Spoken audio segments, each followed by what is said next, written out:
welcome to the Reconsider Simon podcast. It has been a minute now, towards the end of January, as I'm recording this. I hope you had an amazing 2024.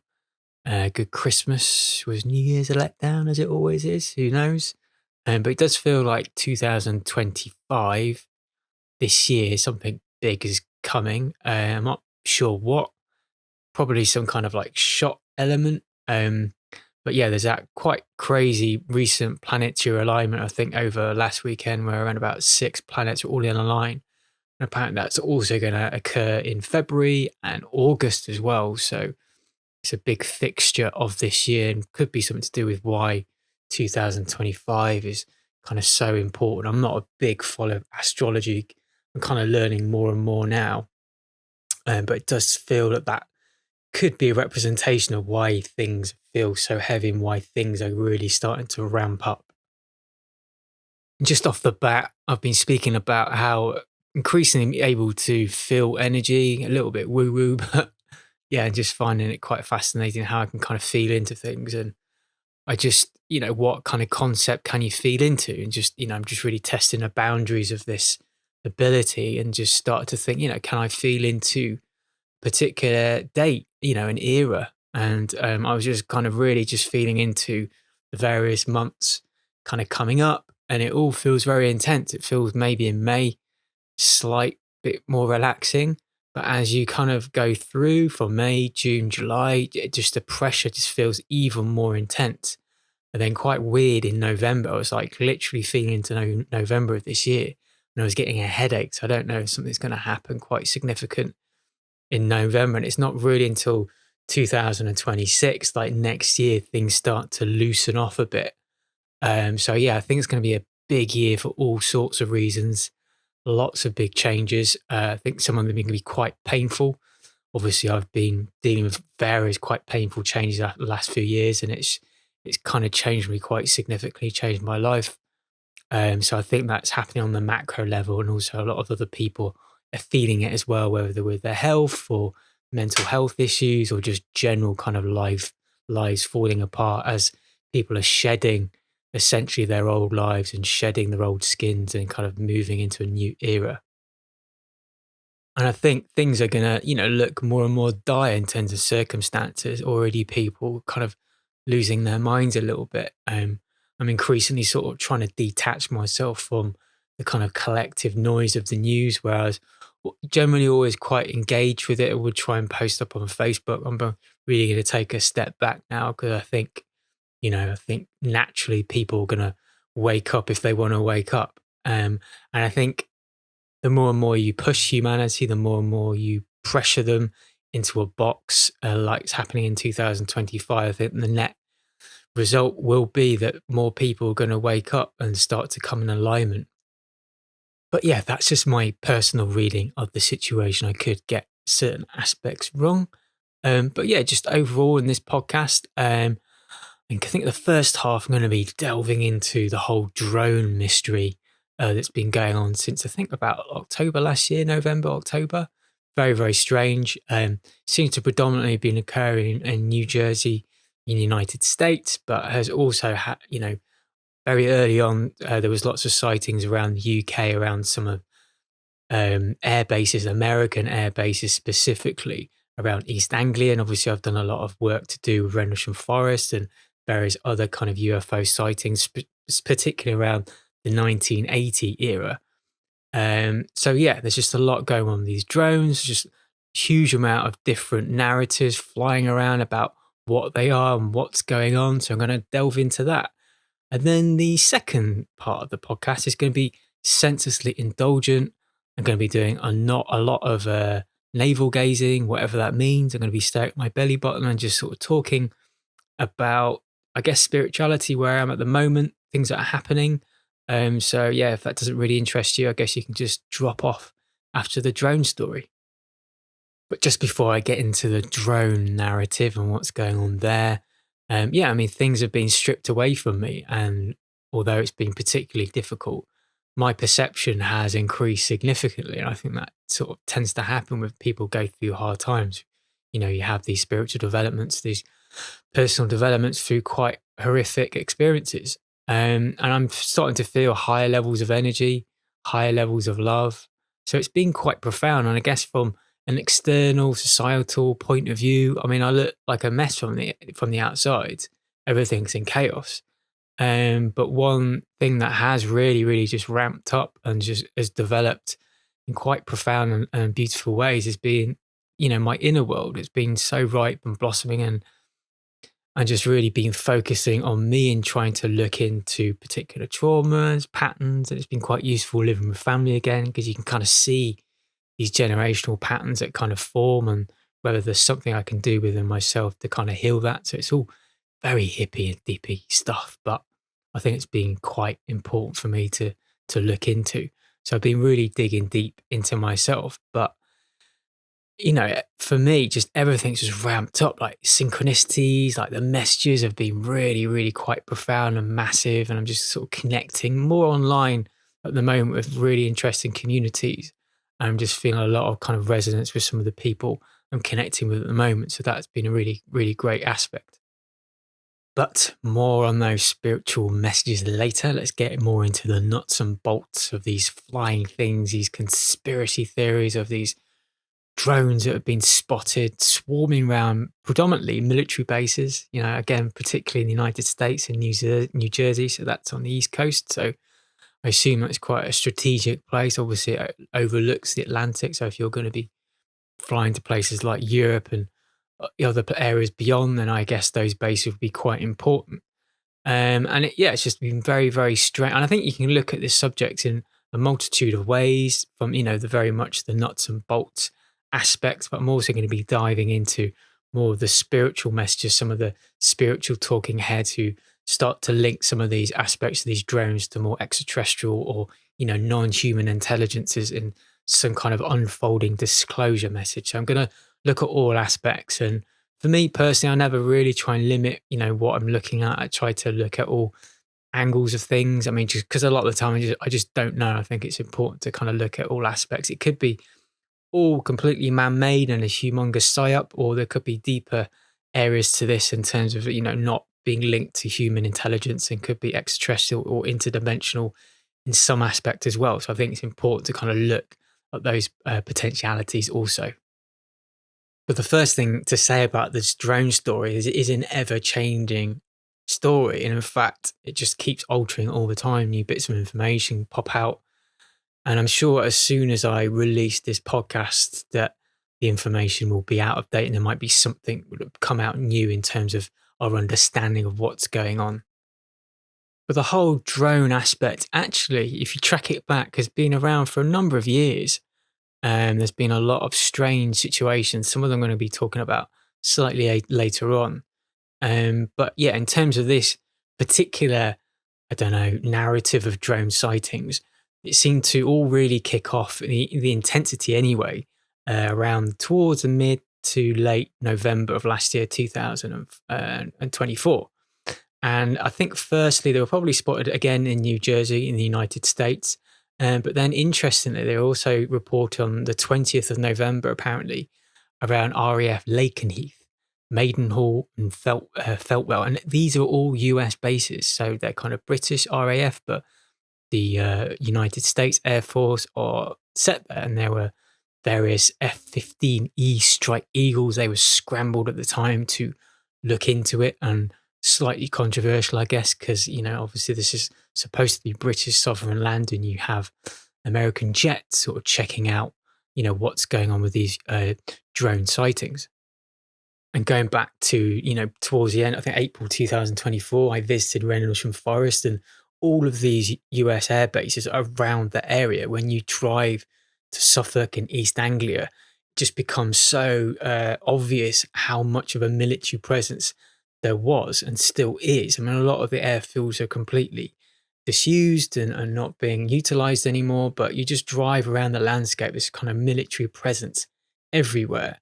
And again, the whole Rendlesham story, and particularly 1980s UFO sightings, became a big part of this podcast that I've been doing, but also some of the videos that I released as well. So it's been a big part of my work. And a lot of these are all quite old stories, but the stories I didn't really know. So more kind of aged people who have really been in this field for a very long time. These are quite old narratives, but for me, it was quite fresh and new. I knew certain aspects to do from the forest, the general gist, but I didn't have any deep dive knowledge. And I feel now I've got more of a real understanding about potentially what was going on around the 1980s. And again, you can kind of see from a strategic point of view why all these airfields are there in East Anglia. It's a very strategic place. Again, like New Jersey, it's the east side of the United Kingdom, so it overlooks into the whole of Europe. So if you're wanting to fly into Europe and beyond, obviously, it's a good place to kind of have airstrips around there. But a really big core aspect to that particular area is just very energetic. And in fact, the first time I went there, and I even just spent a night in a travel lodge in Ipswich town centre, and I could feel the energy there. And Ipswich, it's quite a nice place. It's not overly pretty. It's got a nice harbour and things, but yeah, it wasn't in the most prettiest part of town. This travel lodge, it was quite cheap. But I was just so overwhelmed about how energetic that place is. And I think that really ties into this military presence as well. Apart from the strategic element to it, there's just an energy about that area as well, which is potentially why these places are being built there, because they're harnessing the energy in some way. Certain aspects to these drones that look very conventional, but there are other aspects that are very totally unconventional. But what I'm trying to say is that they don't look like sophisticated alien craft. They move quite conventionally, but there are a lot of unconventional aspects to this, which I'm going to get into as well. Throughout this podcast, I'm going to be playing various news reporting clips to do these drones. And what's been quite fascinating is an organization called News Nation in the United States, which I don't know if it's available on usual television or is it mainly an internet thing. But they're definitely relatively new in terms of being a new news platform.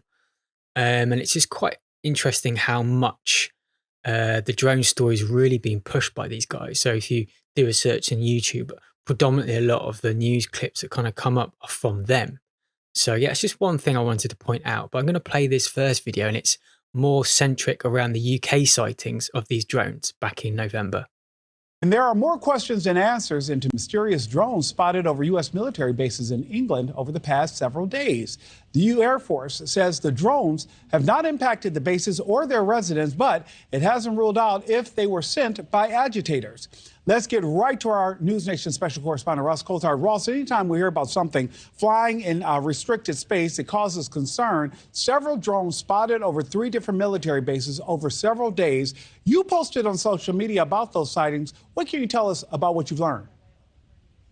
Well, Nick, the interesting thing about this whole saga is how little the Air Force has been able to tell us about what they're seeing, because there have been at least 5 nights, possibly 6 nights, of unexplained incursions by what the Air Force describes as drones over 3 of the most sensitive US bases, or British bases where the US Air Force is based in the United Kingdom. That's Mildenhall, Lakenheath and Feltwell. And what distinguishes all of those bases is that it's very likely all of them have nuclear weapons. So this is a very grave situation. Unexplained incursions by unexplained drones, multiple drones, dozens in some cases, and there has not been any attempt, as far as I can see, to successfully bring down one of these objects so that we can be told what they are and where they come from. And when the Pentagon was asked about this, Major General Pat Ryder, the Pentagon's press spokesman, he basically said that all he could tell us is that they are being actively monitored. He couldn't answer a question as to whether they were from a foreign adversary, and he couldn't answer the question as to whether or not they were of hostile intent. Ross, now the U.S. Air Force did confirm that the sightings were unmanned aerial systems or drones. Do you believe that they are drones? We've got to be skeptical about this because we've seen no evidence of this to date, Nick. And as you would know, on our show Reality Check, for some time we've been reporting on similar sightings of so-called drones over places like Langley Air Force Base in Virginia, the Plant 42 at Palmdale in California, and also the Picatinny Arsenal in New Jersey. That happened in, I think, 18th of November, just before these latest incidents.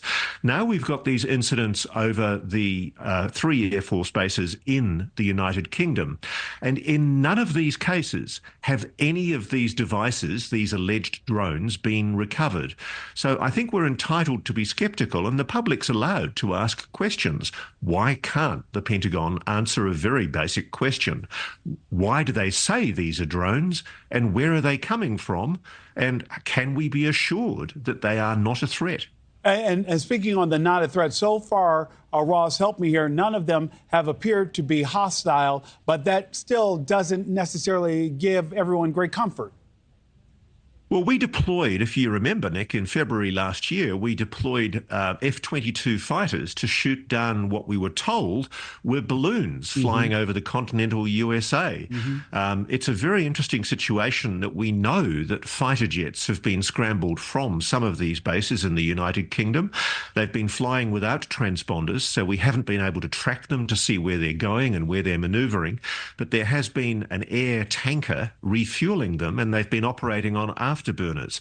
So it's quite clear that the military is taking this extremely seriously, and the British government has also brought in military assistance of its own to help the US Air Force deal with finding out any more that we can about these objects. At the moment, I think all we can legitimately say is they're objects and they're unexplained. And Ross, this isn't the first time, because I do want to touch on this before I let you go. We had drones flying over Langley back in 2023, and we never determined exactly what was happening. Do you believe that these drones could be from foreign adversaries? They could potentially be from foreign adversaries, but as you would know, we were the first to report on News Nation those Langley drones, so-called, and we have queried and questioned the reasons why they use drone terminology. I think at best what they are unexplained aerial vehicles of some kind. That's the best we can put it. And I think the public are entitled to expect an explanation. And I know that, Ross, you'll keep pushing for an explanation as well. Ross Coulthard, thank you so much, sir.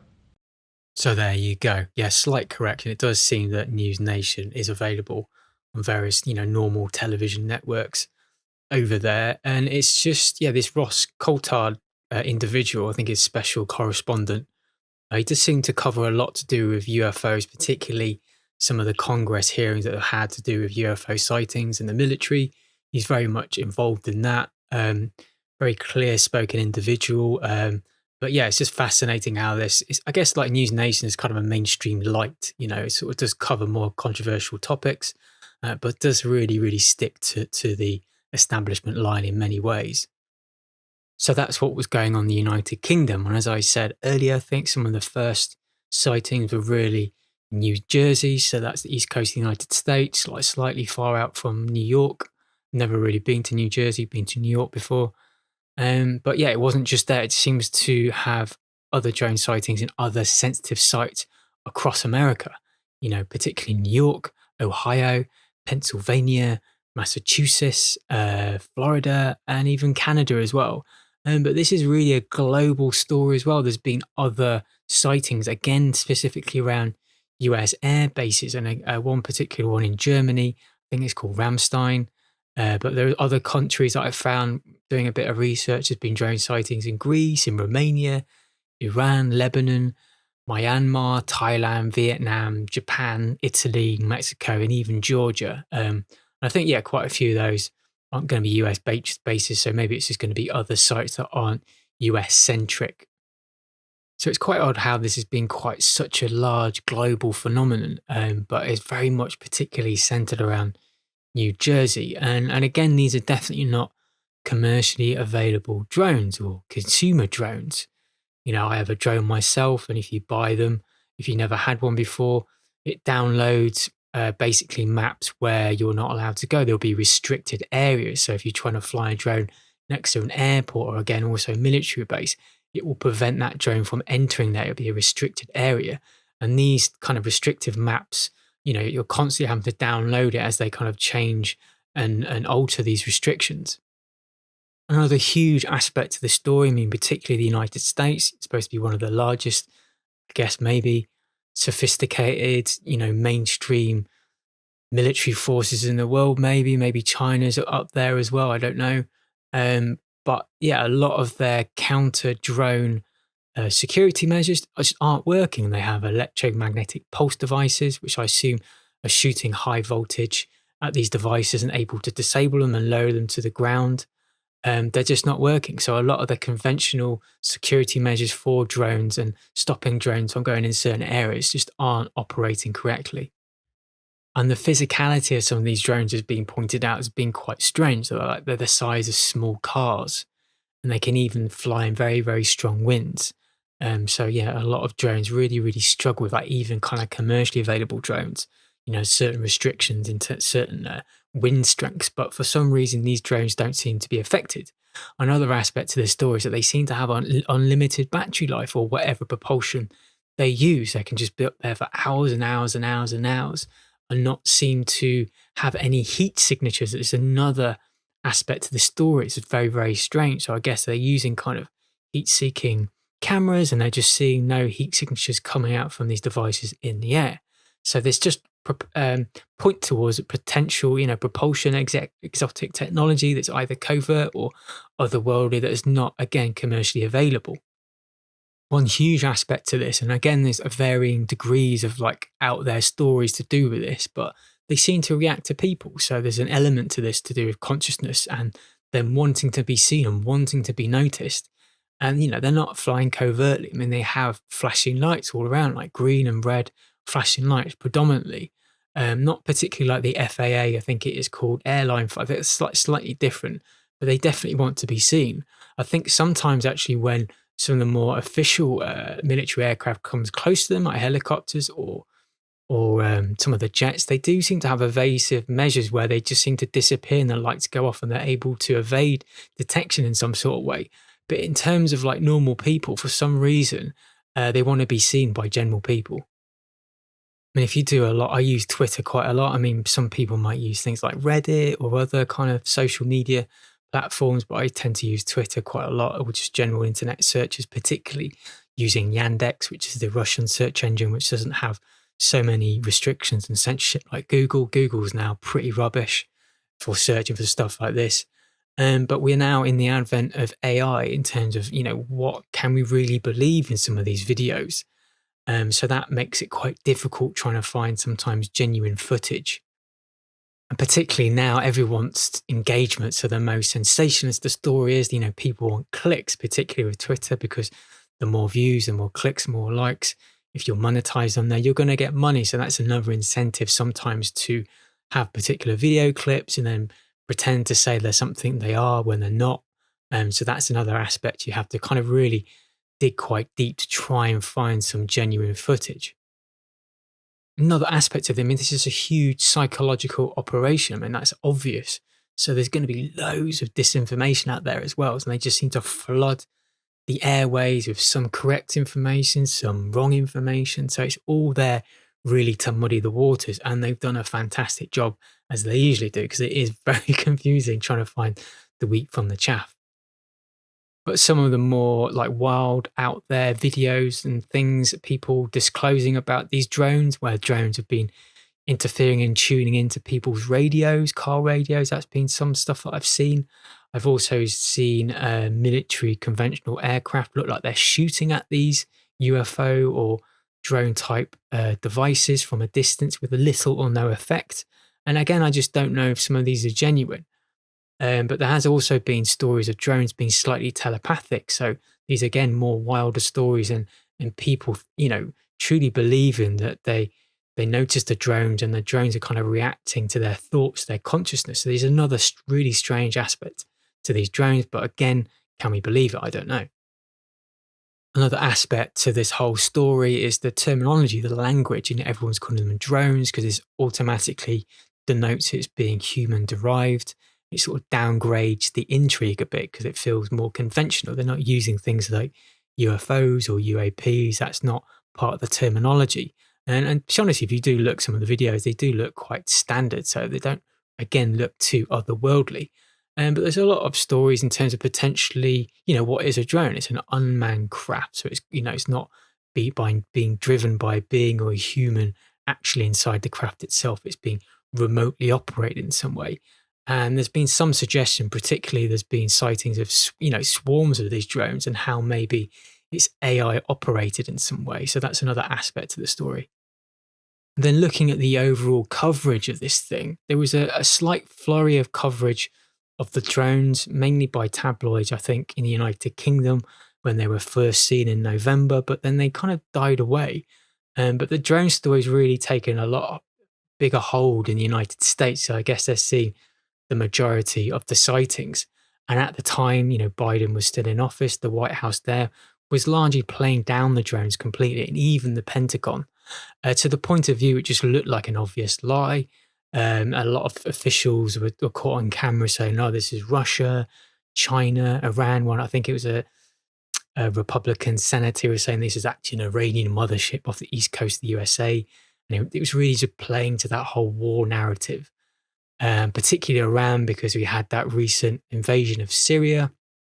The Middle East is always a tinderbox of military activity. There's just a lot going on there.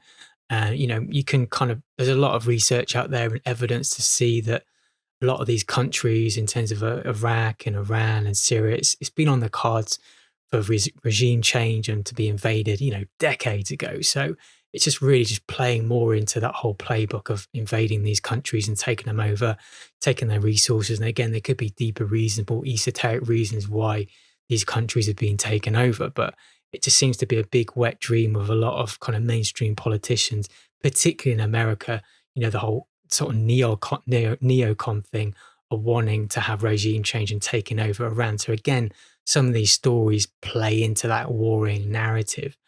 And then particular Israel as well. But there's been a lot of military activity, particularly within Palestine. And I think, some of this is being pushed by Israel, definitely. I don't want to go too off topic, but there's that whole idea of, Western forces using proxy terrorist armies to basically do their bidding and sort of take over countries. And officially they're like, oh, they're nothing to do with us. These are freedom fighters. Whereas, a lot of these terrorist groups are kind of made up of Al-Qaeda people and ISIS and all sorts. And a lot of them have been trained by the US military or CIA. And, it's all very, very strange. But yeah, there's a whole narrative to, this drone aspect is very much trying to foment war as well, trying to make these look like foreign adversaries, particularly Iran. I just want to read an extract from an article from the Daily Mail. And again, it's predominantly a lot of the tabloids that really sort of pick. I guess the Daily Mail is not a tabloid. It's sort of in between sort of standard broadsheet in the UK, what we call broadsheet newspaper and tabloid. But yeah, this story was released on the 23rd of December. So it's a good month after the first sightings of last year, 2024. And the title of this article is The Drone Map of Great Britain. Our interactive guide shows how sightings are pouring in as US bases are buzzed in the UK and New Jersey is hit by UFO panic. US intelligence agencies have sought to reassure Americans amid the widespread panic over these UFOs, saying there is nothing nefarious about these drones. The CIA, FBI, Department of Homeland Security, and Department of Defense met with members of the House Intelligence Committee about the unidentified aircraft that have been spotted in multiple states. It was argued the craft are not part of a classified government operation and said there seems to be no one reason behind the phenomenon. White House National Security spokesman John Kirby said the majority of the sightings in the US are from drone hobbyists. He said, "We assess that the sightings to date include a combination of lawful commercial drones, hobbyist drones, and law enforcement drones, as well as of manned fixed-wing aircraft, helicopters, and even stars that were mistakenly reported as drones." So there you go, that's the Daily Mail article. And again, at that time, like Biden White House were really playing down this whole story, but it was really out of sync with what if other information was going on. There was mayors, there was police officers, there was other news reporters. They were just people, normal people who were seeing these drones in the sky. And if you were there, they were like, no, there's something very strange going on. And particularly the aspects of the story where they seem to be evading security measures, hobbyist drones and commercial drones. If they, they would be affected by the security, by the electromagnetic weapons or other aspects of the drone security measures, they would be affected. But for some reason, they're not. So again, this points towards this story's being very, very strange. I'm going to play another clip from News Nation, and I guess UK equivalent. It might be quite similar to GB News or TalkTalk, maybe. These are quite new news platforms that have come up to the surface in the United Kingdom.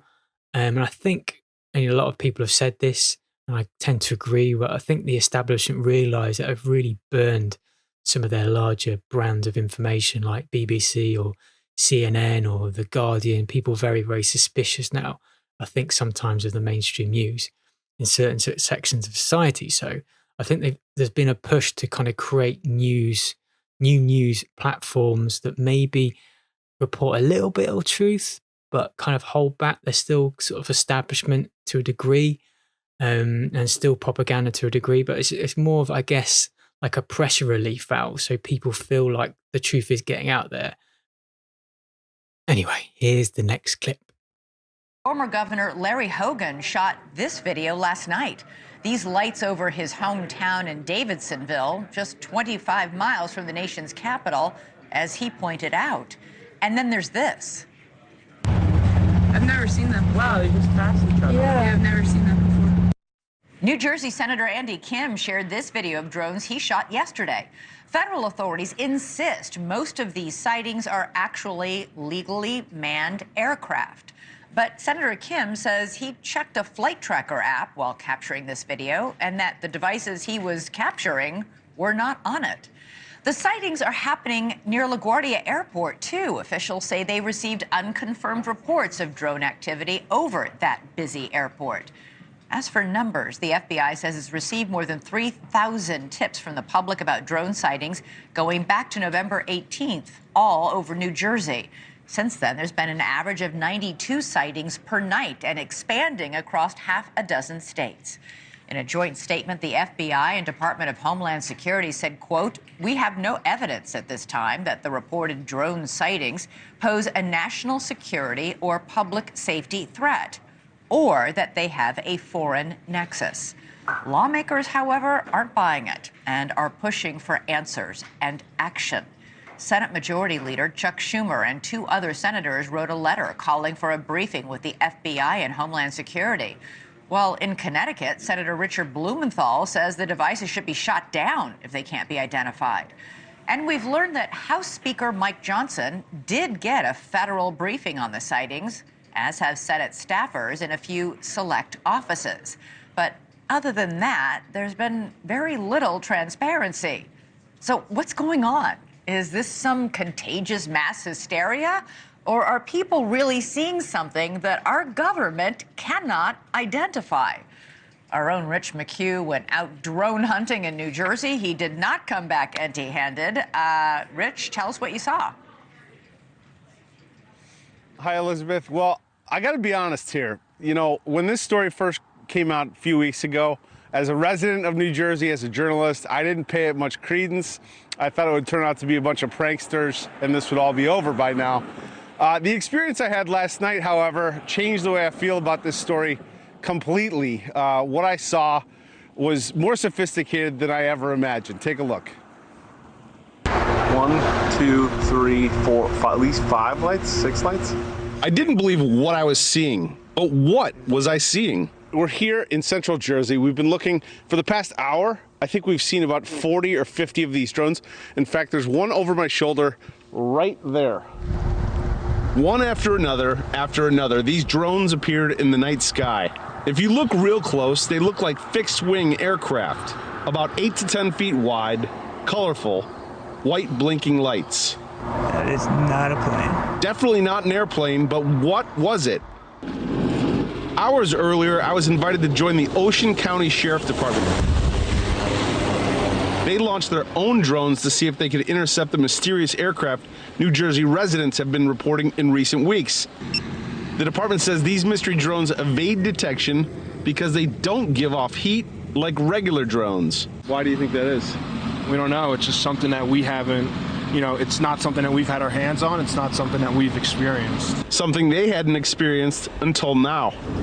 One of their officers called 911 after seeing 50 of them come off the ocean. Advised after we made contact with that officer that there were 50 that came off the ocean. 50? 50. That was my reaction also. There were 50 that were coming off the ocean.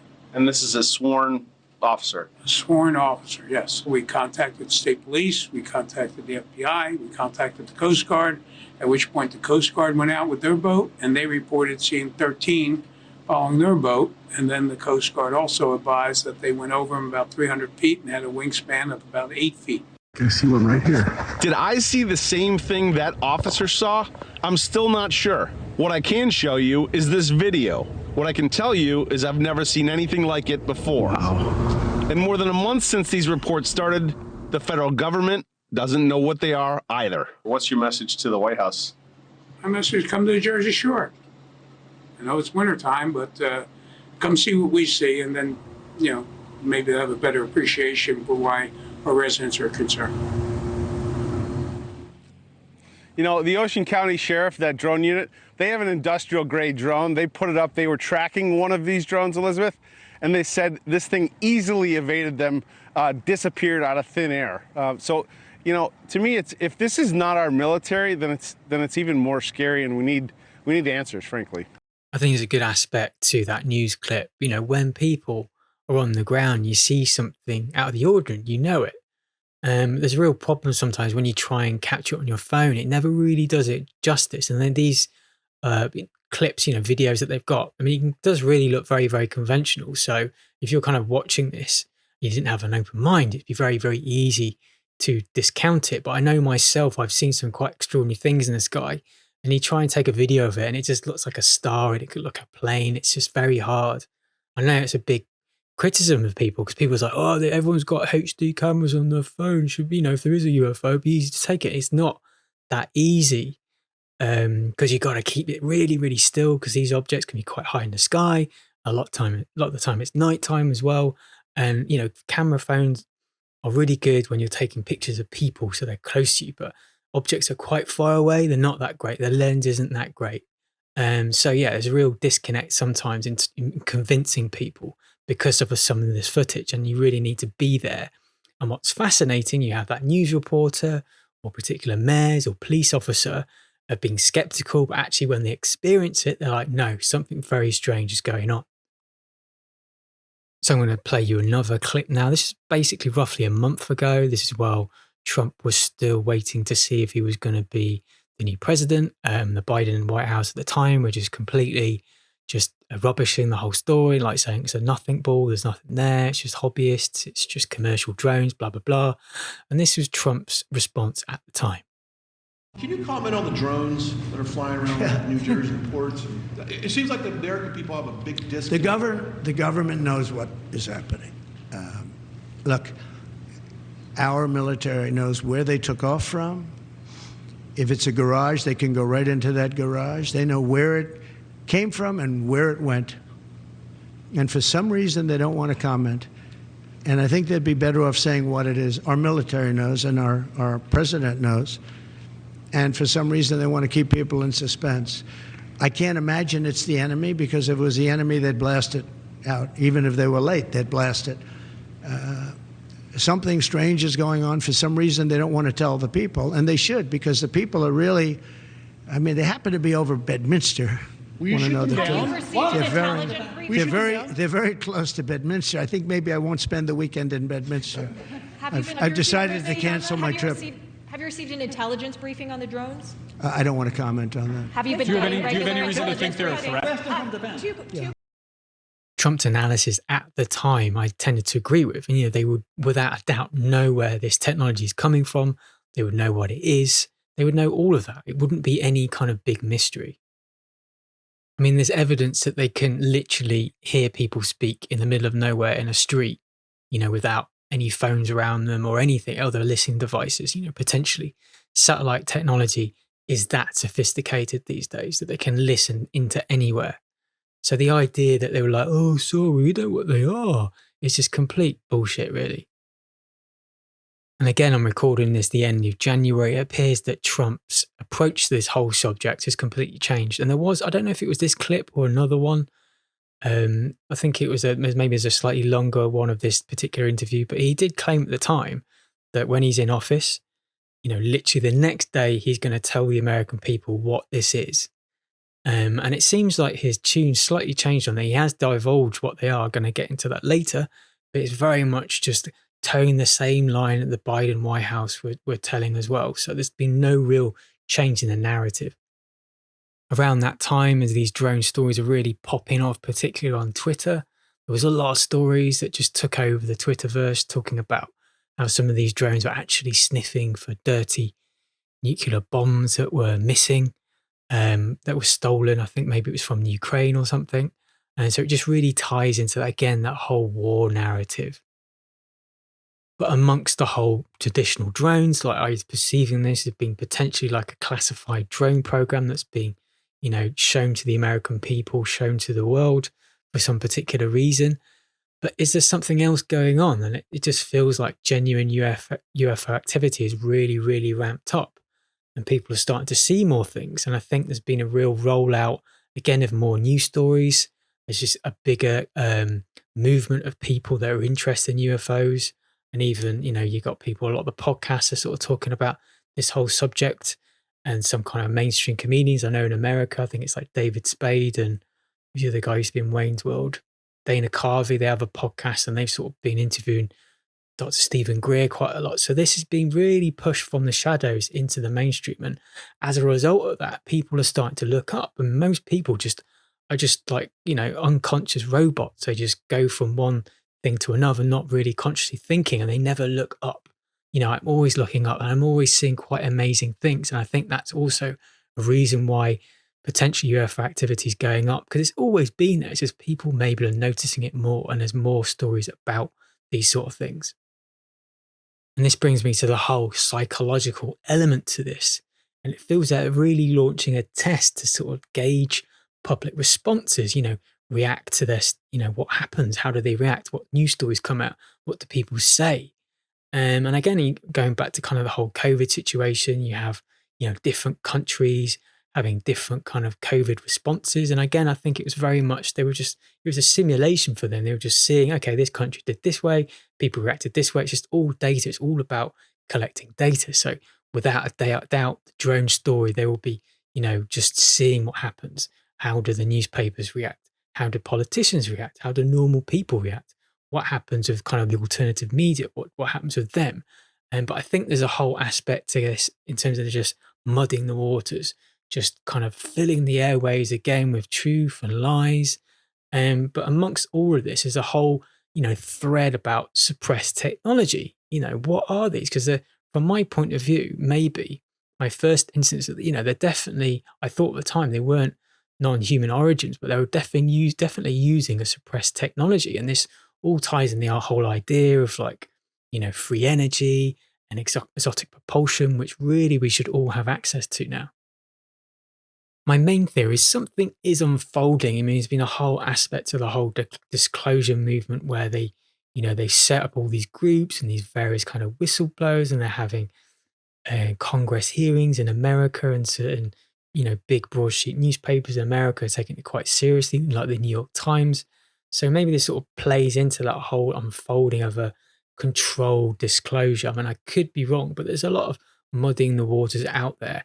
I think maybe something's happening where they are trying to hide genuine UFO activity, non-human derived craft. I think there is an aspect to this story that maybe points towards that in some way. And I think, when you're looking to the spiritual, intuitive members of like the UFO community, people who might identify as being starseeds or having connections with particular races. And again, it's always really hard to confirm, because as humans, we've all been brought up to sort of like want documents, we want hard evidence, we want videos, we want all of this stuff. And I think we're moving into a new phase of society where we're becoming more intuitive. So I think we have to take on board some of these messages, some of these ideas, because this is the way humanity's going. It's not hardcore, logic. There's something more that's happening now with humanity. It's unfolding. We're moving into a new era. But personally, for me, that whole new disclosure movement that seems to be growing in numbers and just momentum, I think it stretches back quite a number of years now. Many years ago, I started Reconsider News, kind of moved away from that because I wanted to do sort of more positive, like Earth-based information. It was just quite relentless, sort of dealing with constant conspiracies all the time, which is kind of why I moved away from that. But on that particular channel, I did a video to do with Netflix disclosure. And I argued actually the streaming service of Netflix, and obviously it's quite a unique platform. It's one of the first like globally, worldwide, really successful video streaming services. It was just all over the place. And it was very, very valuable in educating the public, but also propagandizing the public in some way. And it felt there was a real palpable shift on that streaming platform when they just started creating a lot of sci-fi content.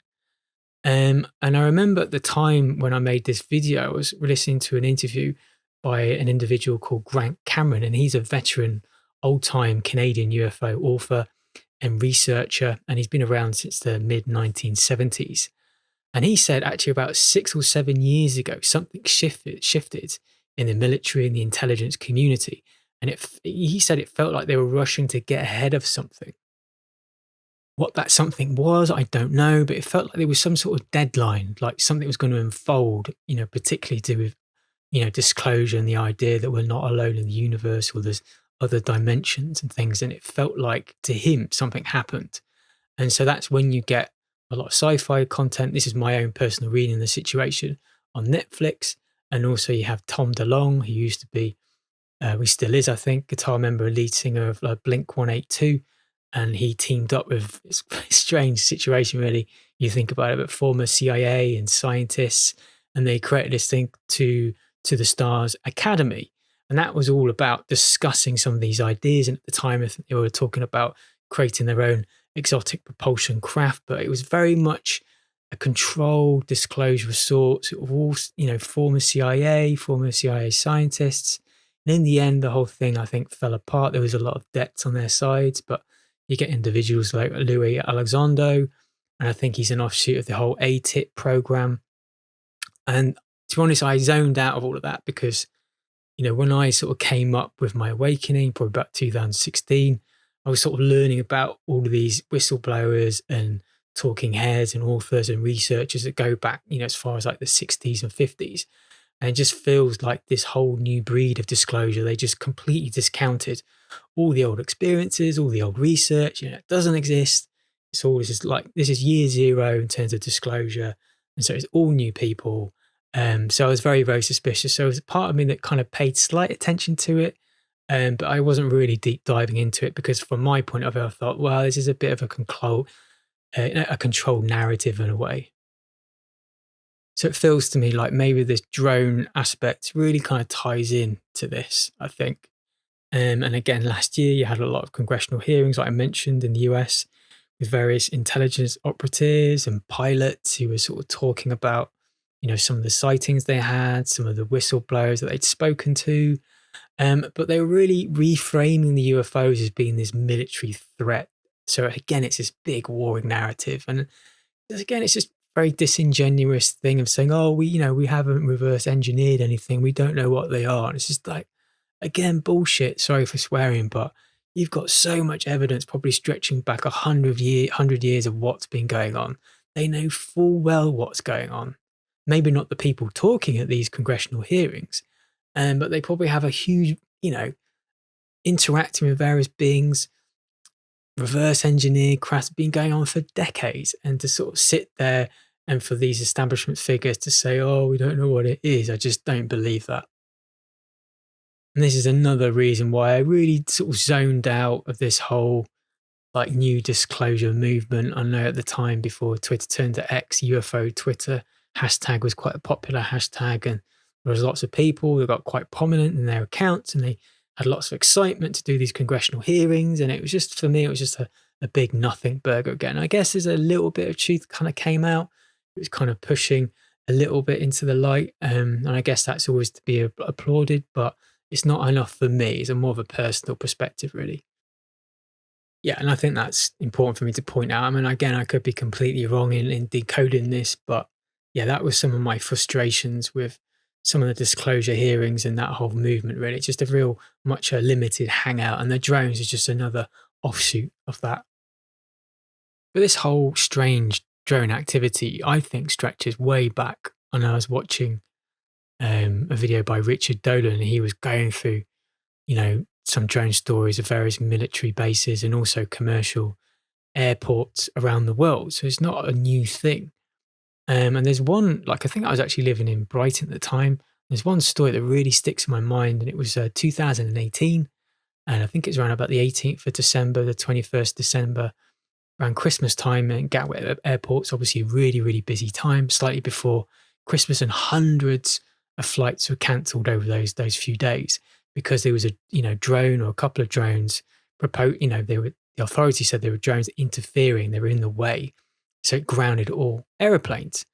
And nothing ever really happened. It was a big news story at the time, and they were searching for people. They had a few leads, and they arrested people, and they were released because they turned out to be completely innocent. And there's never really been any convincing video or photography of any of these drones taken. And yeah, it was just a very strange story at the time, how it just completely halted a huge international airport at the time, and they're all calling it drones. And it just made me think there was something else going on there, whether it was non-human in origin or, again, covert craft, and they were doing some sort of testing to sort of see, from a psychological point of view, how the authorities react, how the public react. So again, maybe this ties into the existing drone story. I don't know, but it's just a data point that I wanted to point out.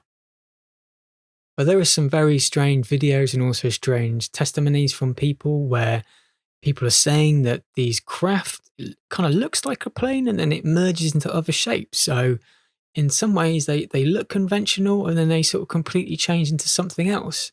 And around about the time of the first drone stories, particularly in the UK, were kind of coming out, there was this image floating around Twitter of this bluish ball, this orb, and it was photographed supposedly in Gatwick Airport, literally on the runway, by one of the pilots. And it was this very strange blue ball there. And again, I don't know whether it was true or not. It's hard to tell. Kind of fizzled out. There was a lot of people trying to sort of see if the image was genuine or not. They were kind of modeling it in 3D to sort of get the 3D shape of it.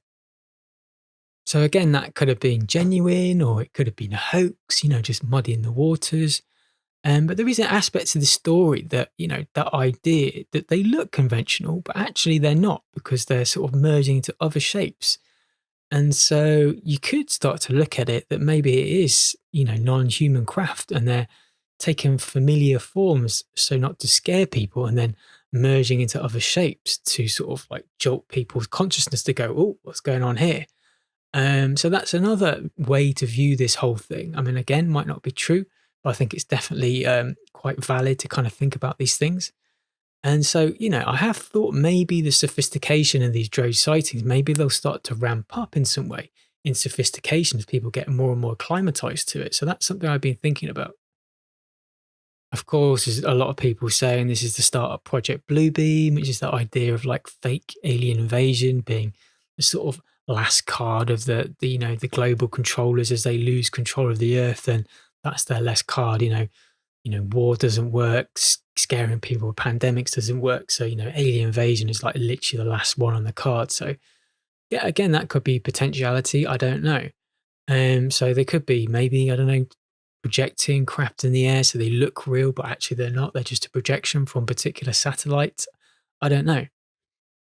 Or again, it could be, using reverse engineer craft. So a lot of the captured UFOs or technology that has been taken over the decades, they have a huge raft, warehouses underground just full of interesting toys, which they can kind of release at any time.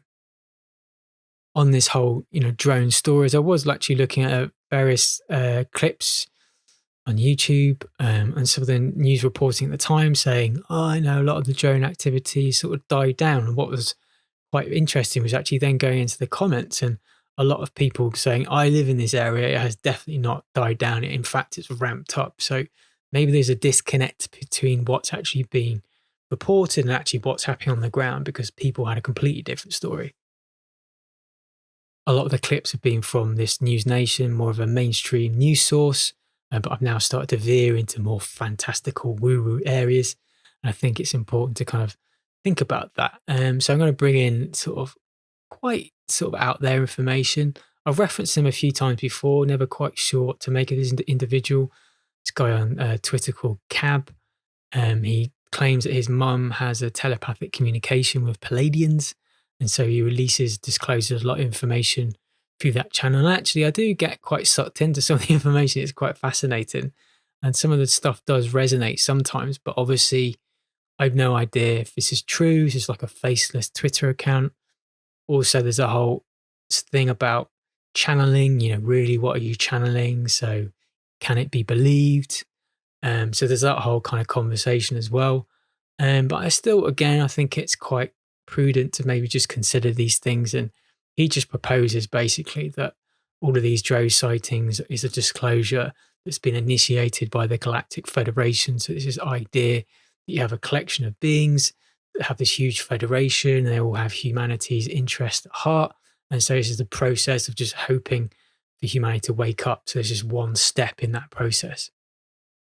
Another individual I've been quite interested in recently called George Kavasilis, Michael Sala, his Exopolitics channel, has been interviewing him numerous times. And I found some of the information quite fascinating. Again, no idea if it's true, but it's sort of some of the spiritual messages really kind of resonated with me. But he gets a lot of information from a very intuitive spiritual perspective. He does claim to have a lot of access to, non-human beings and just memories from past lives and other star systems, and claims also to be working with like white hat type military people. Again, no idea if any of this is true. But from his point of view, he was saying that the drones are a mishmash of differing groups. You have like deep state people, non-human people, or beings, I should say, or different galactic federations. So it's just all these groups basically showing all their technology. So I guess maybe the deep state are trying to muddy the waters by showing theirs to sort of show that maybe it's conventional, but there's a deeper layer to this where there's more sophisticated technology that's being shown. So yeah, again, I think it's a good idea to sort of look at these ideas. Highlighting other sources of intuitive information, there's a remote viewing group, Farsight, which I'm a subscriber on. They have a YouTube channel, but they also have their own kind of video streaming service. You can kind of join. I think it's about $10 a month roughly. But they always have quite interesting content on there where they do quite extended remote viewings and quite esoteric subjects. But anyway, the individual who heads up this group claims to have telepathic communication with what they call good ETs. I was forgetting the head of the organization, Courtney Brown. He's the one who started it. Still works as an academic to this day in a university. I think he's a statistician, but his son's quite heavily involved and sort of heads it up with him, called Aziz. And they have a whole team of mostly girl remote viewers, and they do some excellent work. But anyway, they are claiming from these good ETs that this is the start of more mass sightings. And it's generally to help, humanity become educated about what's going on in their reality. So this is what they're disclosing. So yeah, it's definitely from their point of view, completely ET pushed like disclosure. So this is a more of an intuitive decoding of what's going on. I know there'll be some out there that will rubbish it because they want, hard evidence, documents, etc. But I think it's important to look at all avenues, and definitely I think this is a new way that humanity's going. I think we need to take it more and more seriously these days. But yeah, going back to sort of more conventional stories, as the whole thing developed, a complete curveball occurred in the whole drone thing. Initially you had this flurry of stories saying, they were looking for a nuclear dirty bomb. That became quite popular, and everyone thought, case closed. We can stop speculating on this because this is the reason. And there was a new one that came out slightly before Christmas, I think, or no, after Christmas in January. And it was a strange one. It was an incident involving a bombed out Tesla Cybertruck. So those new trucks that have been released by Elon Musk. They sort of look like a truck version of a DeLorean to me, sort of brushed sort of aluminium. They look quite cool. Anyway, there was this very symbolic bombing of a Tesla because enemy number 1 and 2 has definitely been Trump and Elon Musk in the mainstream news. So it's very symbolic what happened. It was a bombed out, burnt Tesla Cybertruck, and it was outside of a Trump building, and it was involving an individual called Matt Livelsberger, I think his name is, but he died during the incident, and he's sort of ex-military, was quite high up in the military, quite a sophisticated soldier, but he died during the whole incident apparently. But as the story unfolded, there was a weird kind of curveball to this, which was linking it to the drones. And actually this guy, Matt, had been trying to, some of the evidence that showed up, whether it was actually true or not, I don't know, but basically this guy, Matt, had been trying to get in contact with people, trying to push a narrative which linked what he's running from to do with these drones. So this whole story then plays out with an individual called Sean Ryan. And I'd sort of seen clips of him before. I recognized his face. So I knew about him vaguely, but he has his podcast. But there's a particular episode with this Sean Ryan and also involved in this individual called Sam Shoemate. I don't think that's his real name. But both of them come from the world of intelligence community. They're ex-military. And there are many that say that, want CIA, always CIA. So whether they're pushing a particular agenda, I just don't know. Or maybe they're innocent, they just think they're trying to help, actually being fed misinformation. And that's another aspect. But they really broke the story because this guy, Matt Livelsberger, he tried to email both these individuals about these drones. So I'm going to play you a clip now where he discusses this Tesla bomber and about how they were both emailed. Wow. Do you want to read the email? Yep. So this email came in on December 31st at 10:42 a.m. That is Tuesday. He said, in case I do not make it to my decision point or on to the Mexico border, I am sending this now. Please do not release this until 1 January and keep my identity private until then. First off, I am not under duress or hostile influence or control. My first car was a 2006 black Ford Mustang V6 for verification. What we have been seeing with drones, he puts that in quotes, he says drones, is the operational use of gravitic propulsion systems powered aircraft by most recently China and the East Coast, but throughout history, the US. Only we in China have this capability. Our OPCEN, that's Operations Center, our OPCEN location for this activity is in the box below. China has been launching them from the Atlantic from submarines for years, but this activity recently has picked up. As of now, it is just a show of force, and they are using it similar to how they used the balloon for SIGINT and ISR, which are also part of the integrated comm system.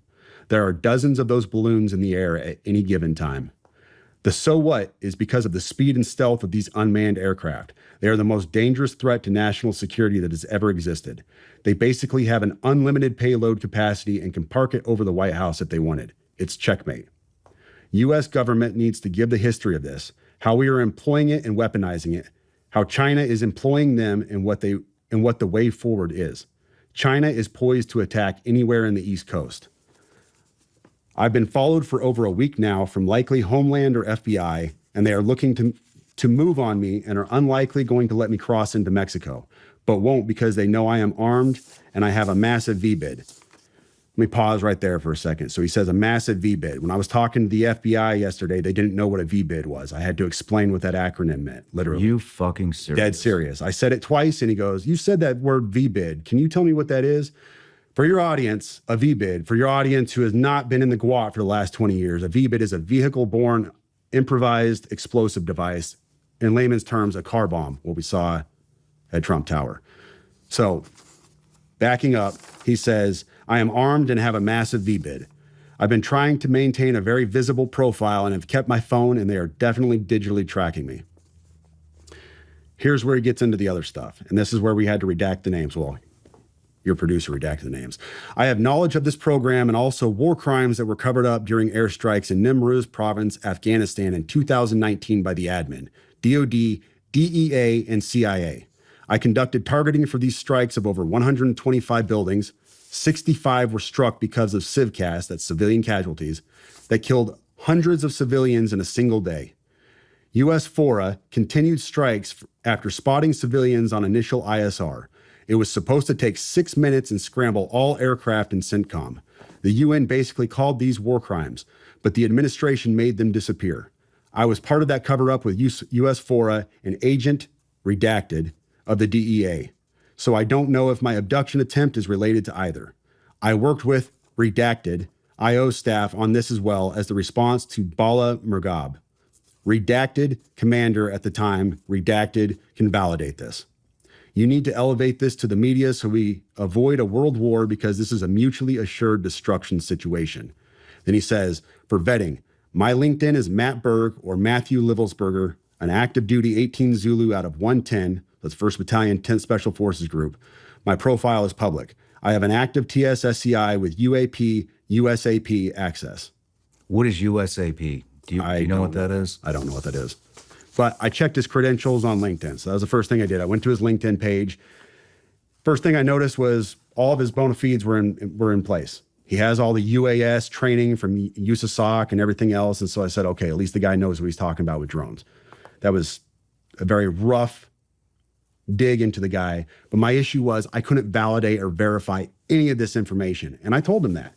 And how I responded to him was in a subsequent email. I said, this is obviously a very big deal, but I don't have anything to verify this information with.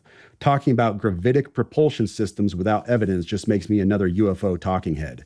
Like, I'm not going to go on my social media page and start talking about UFOs and anti-gravity systems and everything. I don't know what you're talking about. I can't. And he said, can I get on Fox News Contact on Signal as well as Sean's show? Hegseth would be good too. That was his last message to me. Wow. Yeah. You know, the thing is, what is a gravitic propulsion system? To be honest with you, it is a fancy term you're going to find in science fiction.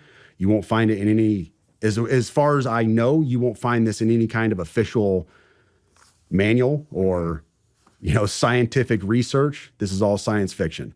So, but what struck me is his use, what strikes me now, not then, but what strikes me now is his use of a very specific term that nobody else would call it. If you asked me, I would say an anti-gravity propulsion system. That's how I would describe it because I don't know this stuff.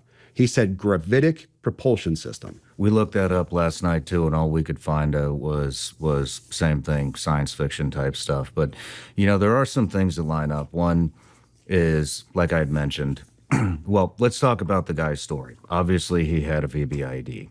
Obviously, he was in the military and served. And the thing that he was talking about in 2019...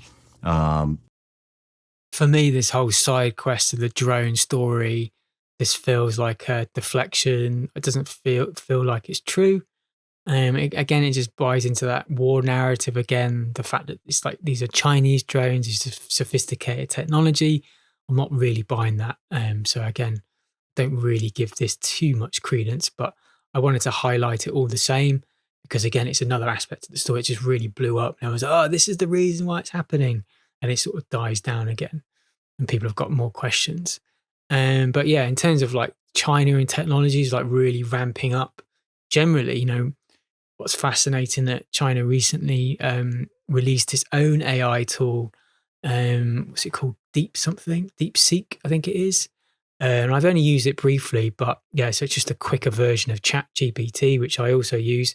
I actually pay a subscription for that. And this Chinese tool is completely free. So yeah, China really sort of coming into the AI space, really starting to compete with America. And the fact that this AI tool only costs them 6 million, I think ChatGPT costs like $500 million or something. So again, there's a lot of weirdness in the accounting figures there, I think. And originally, ChatGPT was supposed to be open source, and now it's, gone complete into a commercial company.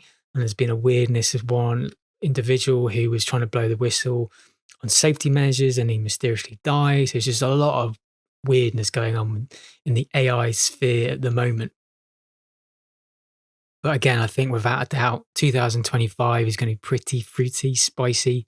I know Trump initially, before getting into office, he said, within a day, within office, I'm going to disclose what's going on. And then he just seemed to forget. And then this video, one of the when he was in the Oval Office signing executive orders. One of the journalists in the room asked him the question about the drones, and this was his response.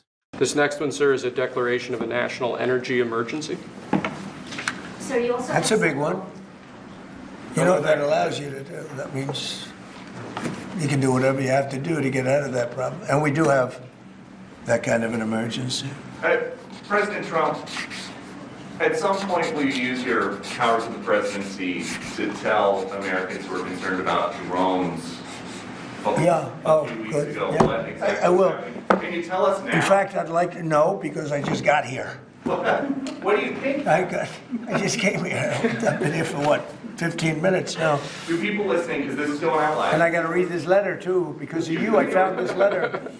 I can read it for you. It's interesting. Yeah, I know you would. Your father would too.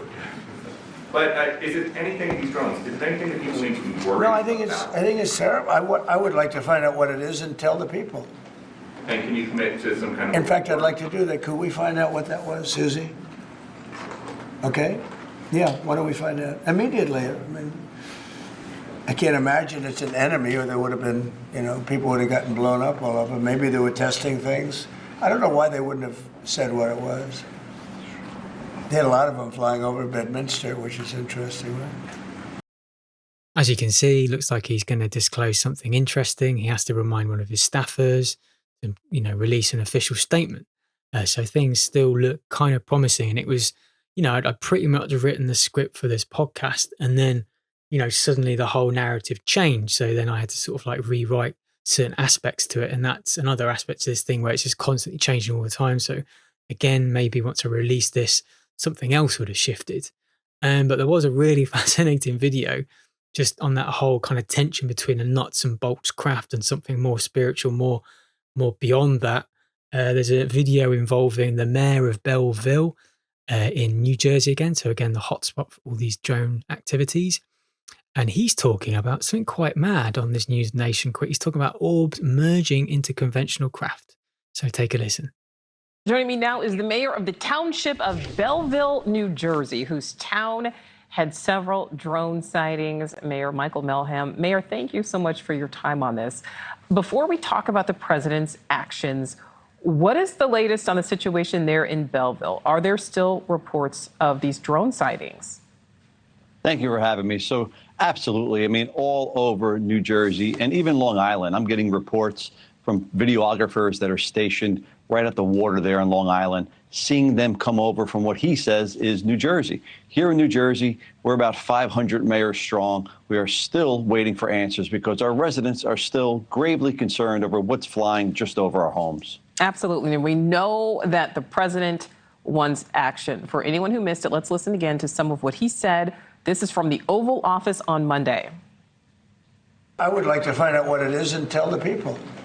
And can you commit to some kind of... In fact, I'd like to do that. Could we find out what that was, Susie? Okay? Yeah, why don't we find out? Immediately. I mean, I can't imagine it's an enemy or there would have been, people would have gotten blown up all over. Maybe they were testing things. I don't know why they wouldn't have said what it was. They had a lot of them flying over Bedminster, which is interesting, right? All right, so we heard the president there saying, hey, can we get right on this, Susie? Mayor, what is your reaction to President Trump asking his White House chief of staff to immediately get to the bottom of these drone sightings? It's absolutely welcome news. I mean, if we just back up a little bit, President Trump, even when he was President-elect Trump during his transition, he's been on the record now at least on 3 different occasions about these drones. The first time he did mention that our government knows and our president knows, and he wasn't sure why they weren't telling us. And if you understand how the transition works for president, our president-elect receives the same exact national intelligence briefing that our president does. So if it was a foreign adversary or something alien or extraterrestrial, I'm certain as president-elect he would have known. The fact that he doesn't seem to have that many details, and he was asked the second time about it, and that's when he said, well, I'm going to disclose it within my first or second day into office, tells me that if he's not briefed on it yet, it's probably not a matter of national security or certainly not an alien invasion or anything crazy like that. More than likely, this is going to be our government or experimental drones that are up in the sky. I'm still waiting for that disclosure. I do believe, and I take him at his word, I do believe that New Jersey mayors and all the residents here in New Jersey are going to get disclosure, and it's going to come soon. All right, that's some good news there. And that's what I wanted to ask you, Mayor. I mean, based on, what residents there are saying, what your constituents are telling you, what do you think is going on in the skies?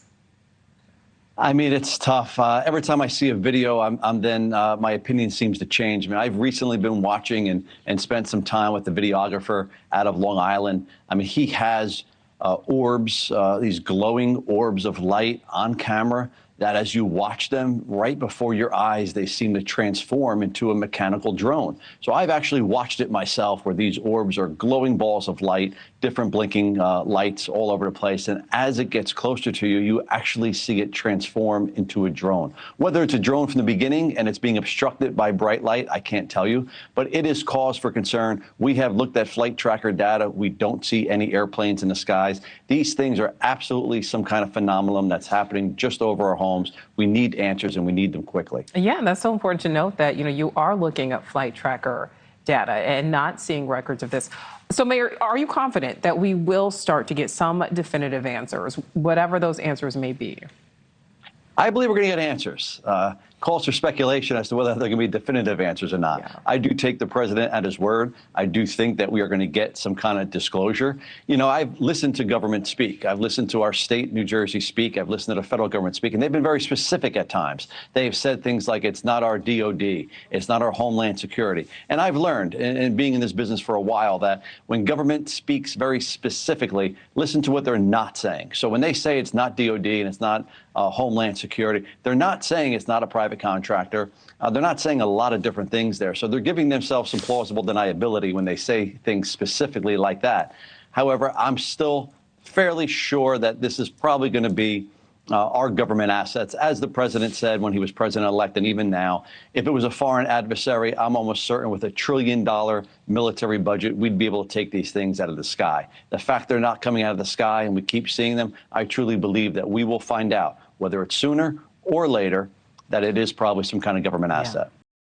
In many ways, this clip's quite funny because they're just talking in a very matter-of-fact way of the shape-shifting objects from, seeing an orb then to a conventional craft. I mean, that's quite an out there visual, and they should probably give it more credence in my opinion. But yeah, it just points towards something more is going on than just conventional covert craft. I think there is something else. I think when these big news events occur, particularly when they do look like some kind of psychological operation, when the authorities and news media go, "Oh, we don't know what this is," it just points towards one of those like problem, reaction, solution things that David Icke always talks about. And very much I was looking into a dark journalist on his YouTube channel, and he does very deep esoteric research within military, UFO, and esoteric sort of teachings and kind of ties it all together. Very unique voice in that respect. But he was talking about this thing called Northcom and how it ties into this missile defense thing. And it's very much relating to the drone situation, to problem, reaction, solution. And it's this whole like, oh, we don't know what this new threat is. Is this a threat? We don't have laws to be able to deal with it. So they bring in this whole new raft of laws, more restrictions, more surveillance, controlling people. So obviously then if you're a hobbyist drone flyer, then the particular more restrictions where you're not allowed to go potentially above a certain height in the air or into certain areas. So it's just bringing more surveillance and more of a prison-like society, really. So I think absolutely that is rolling out. Potentially, if you theorize like I am, that maybe there's a non-human intelligence element to this, and maybe they're trying to unfold some kind of enforced disclosure to sort of show that they're in the sky, and maybe there is some covert military or whatever you call it, deep state element that's trying to muddy the waters by putting their own technology up there to sort of mask it. They will be trying to look at it at all angles. Is okay, if we do this, what benefits do we get from it? What can we garner from this? And so I would imagine be multiple levels to that. But as I was writing, this podcast, kind of researching, and the story was changing all the time, and I thought I'd finished the script, and then there was just a curveball as the Trump's new White House administration released a statement. And so I'm going to play that clip for you now. And before I turn to questions, I do have news directly from the President of the United States that was just shared with me in the Oval Office. From President Trump directly, an update on the New Jersey drones. After research and study, the drones that were flying over New Jersey in large numbers were authorized to be flown by the FAA for research and various other reasons. Many of these drones were also hobbyists, recreational, and private individuals that enjoy flying drones. In time, it got worse due to curiosity. This was not the enemy. A statement from the President of the United States to start this briefing with some news. I have to say that doesn't really satisfy anything to me. You know, I've laid out all the various aspects of the story, and I think there's something quite anomalous going on. And I really don't think the statement that was released by the Trump White House explains anything really. I just don't. It's just a slightly more elaborated version of what was released while Biden was president. So it hasn't really shifted. But I do expect this story to continue. I don't think we've seen the end of this. And I guess time will tell. Now, for a bit of self-indulgent spiritual messages. What's been going on with me? What's happening? Quite a lot, I think. So yeah, I think this year, 2025, is really going to be a year of healing. It's going to be quite a big shift for people, I think. But definitely these last few years, it's been a massive sea change for me, in a lot of not very nice ways. But I always trying to find the silver lining in things, and I think there is one. So yeah, I think 2025 for me anyway is going to be a continuation of healing, and a big element. I've actually started to write something. It might turn into a video about just remembrance. And I got this message quite a few years ago. Just seemed I don't really get spiritual messages so clear, but I did get one in my head just about the need to remember. And it just, as the years have gone on, it's become more and more prescient. And the fact, you know, some of these new people that I'm connecting with, I'm doing some new sort of online spiritual courses, and it's all about that. It's all about getting back to the authentic, eternal self, and trying to strip away the layers that, you know, society gives you, teachers give you, parents give you, friends, all these labels that you start to identify with. You have limiting beliefs, traumas that may be ancestral, but also garnered from your own experiences in life, because life can be traumatic sometimes.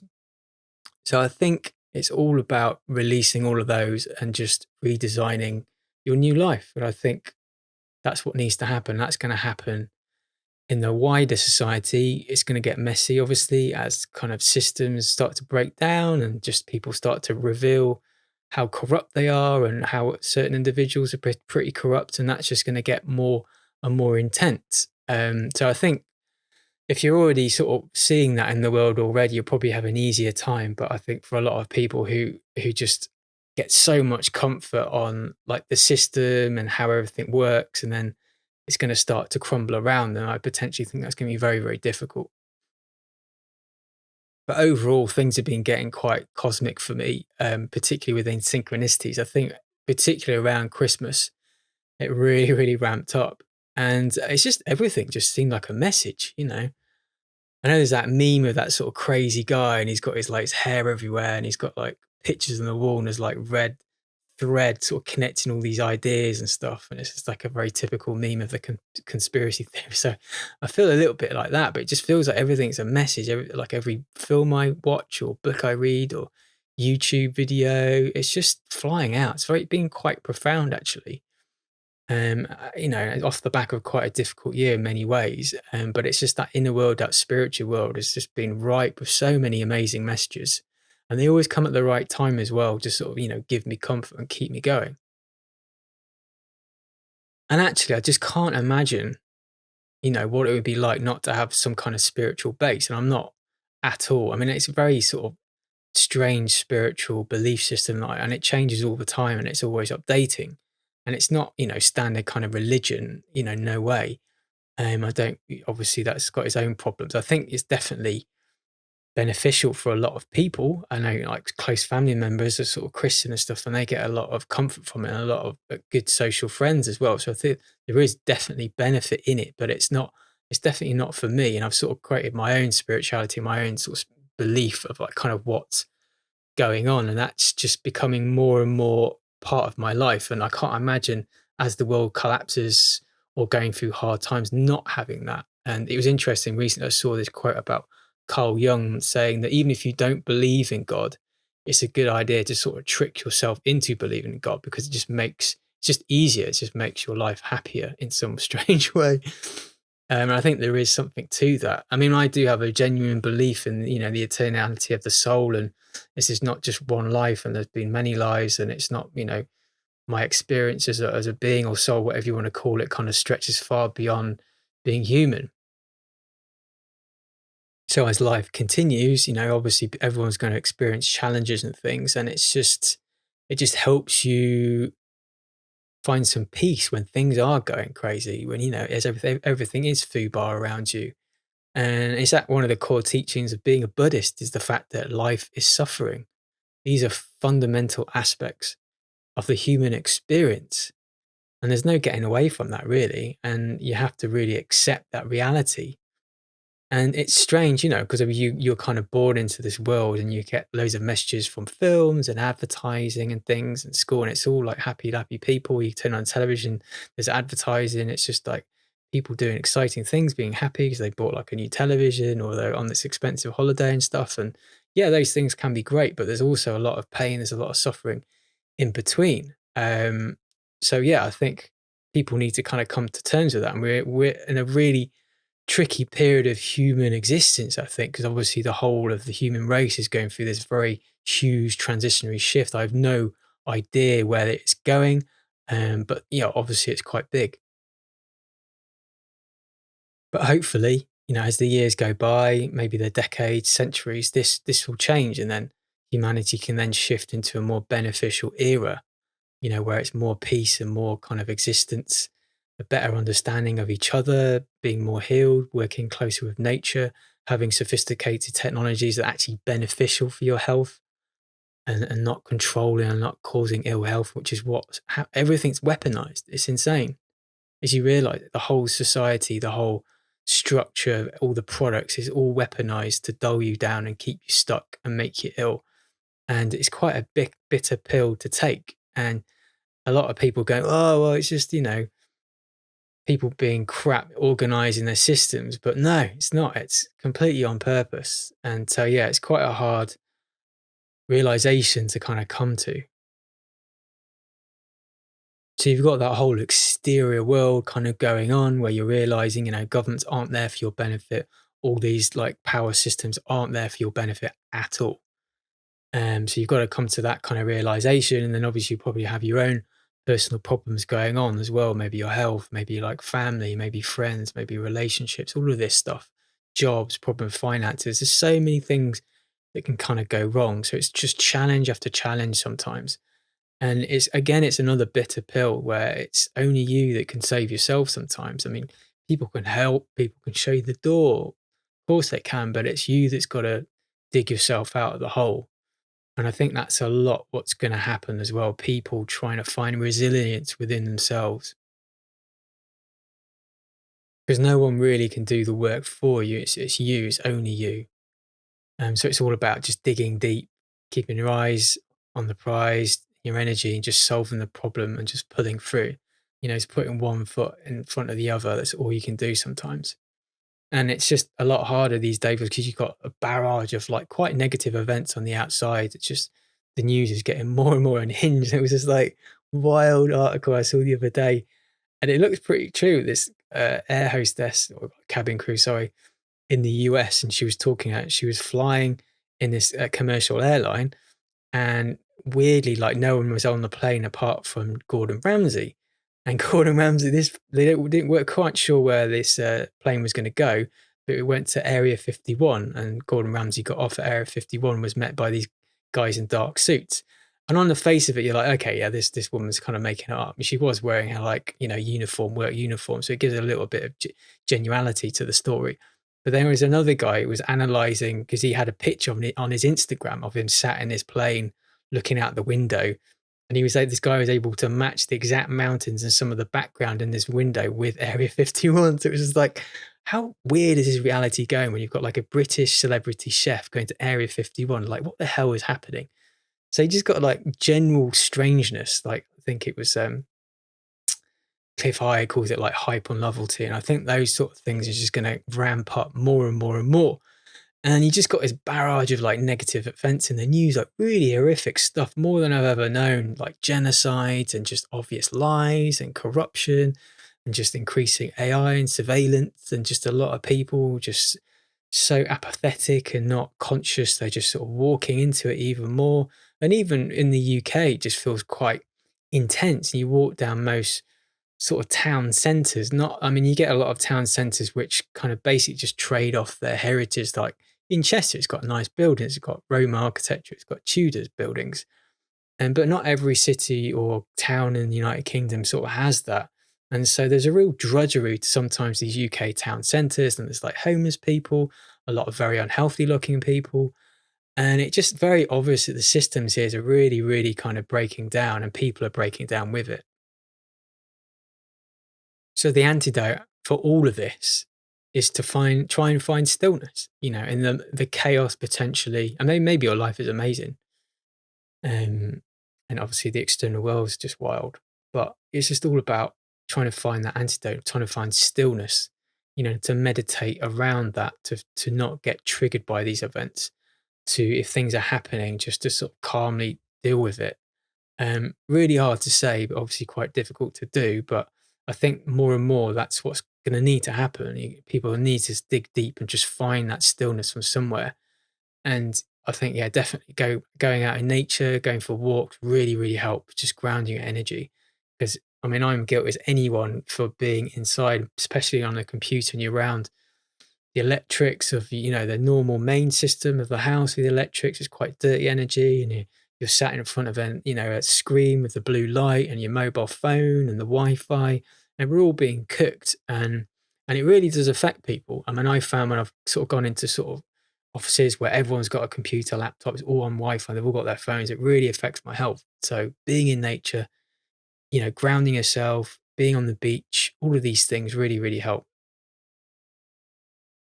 But what's been quite surprising, despite the chaos of life, despite the chaos of the outside, something quite amazing has been happening, where I've been able to cultivate a certain amount of peace and feeling quite incredible levels of like love and peace. Not every day, but strangely, I've been sort of meditating probably about 8 years now, roughly.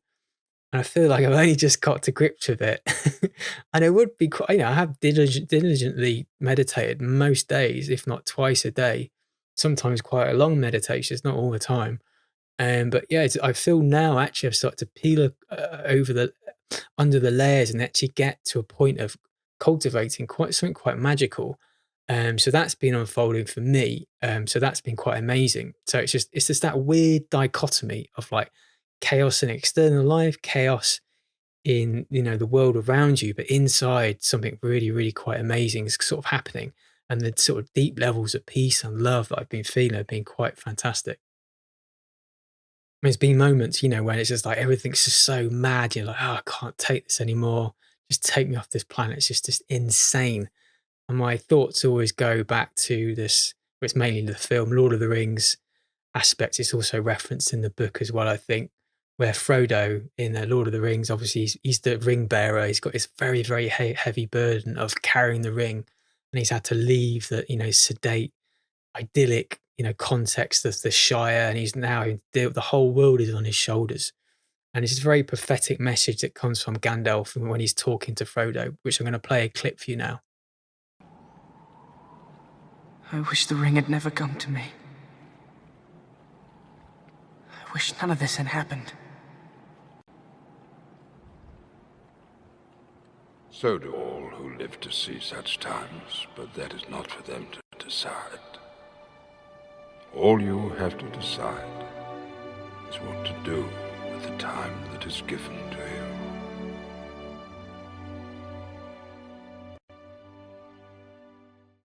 So when things are a little bit effed up, it's that my thoughts always go to that scene in that film, and it's just all about just putting one foot in front of the other, and then at some point you'll come out of it. But yeah, I mean, there's that kind of irritating truth, the fact that when bad things are happening, it is growth in a way, and it's when I look back when bad things have happened to me, just my life shifted for the better in many ways. And I guess that will continue to be the case, and it's going to be the case, for the rest of humanity, the rest of Earth as well, I think. Because we're all on our hero's journey, and I've always had this sort of daydream, the fact that we're all on our own ascension path, that kind of reality adjusts around us, and your path might be different than my path. So yeah, I think it's important to kind of remember that. Another daydream I've had, I always remember, personally, my awakening probably happened around about 2016. And I sort of discovered spirituality and conspiracy theories simultaneously, where I kind of started to meditate. I was doing transcendental meditation.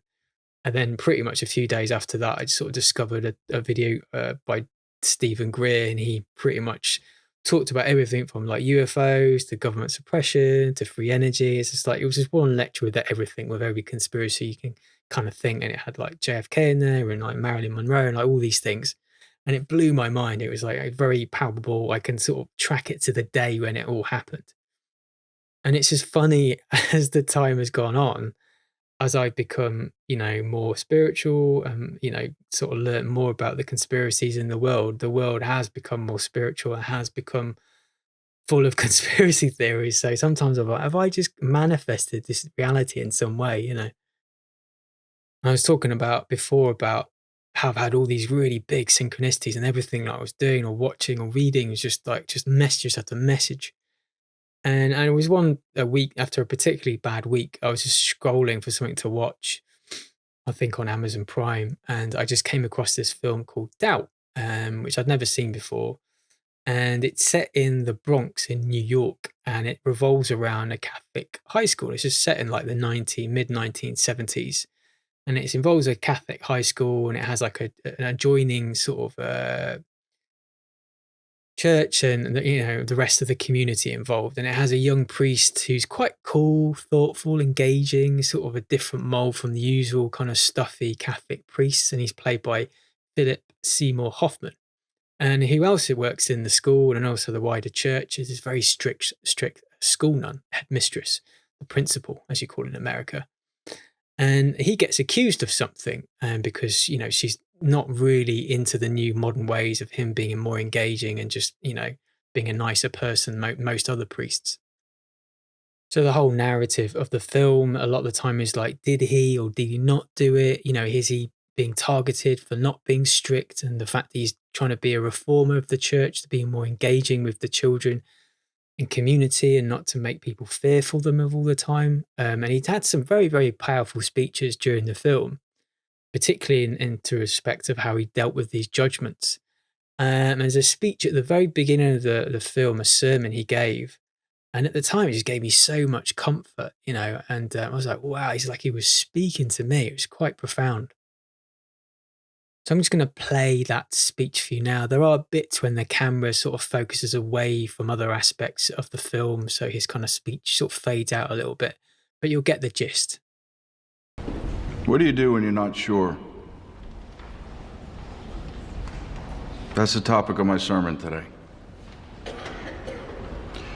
Last year, when President Kennedy was assassinated, who among us did not experience the most profound disorientation? Despair. Which way? What now? What do I say to my kids? What do I tell myself? There was a time of people sitting together, bound together by a common feeling of hopelessness. But think of that. Your bond with your fellow being was your despair. It was a public experience. It was awful. But we were in it together. How much worse is it then for the lone man, the lone woman, stricken by a private calamity? No one knows I'm sick. No one knows I've lost my last real friend. No one knows I've done something wrong. Imagine the isolation.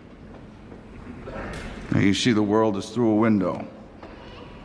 On one side of the glass, happy, untroubled people, and on the other side, you.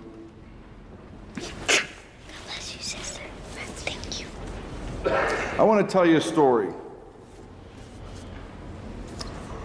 A cargo ship sank one night. It caught fire and went down. And only this one sailor survived. He found a lifeboat, rigged a sail, and being of a nautical discipline, turned his eyes to the heavens and read the stars. He set a course for his home and exhausted fell asleep. Clouds rolled in. And for the next 20 nights, he could no longer see the stars. He thought he was on course, but there was no way to be certain. And as the days rolled on and the sailor wasted away, he began to have doubts. Had he set his course right? Was he still going on towards his home, or was he horribly lost and doomed to a terrible death? No way to know. The message of the constellations, had he imagined it because of his desperate circumstance? Or had he seen truth once and now had to hold on to it without further reassurance? There are those of you in church today who know exactly the crisis of faith I describe. And I want to say to you, doubt can be a bond as powerful and sustaining as certainty. When you are lost, you are not alone. Well, that's just a small example of some of the synchronicities. There's just been lots of other examples, but that was quite a profound one for me at the time.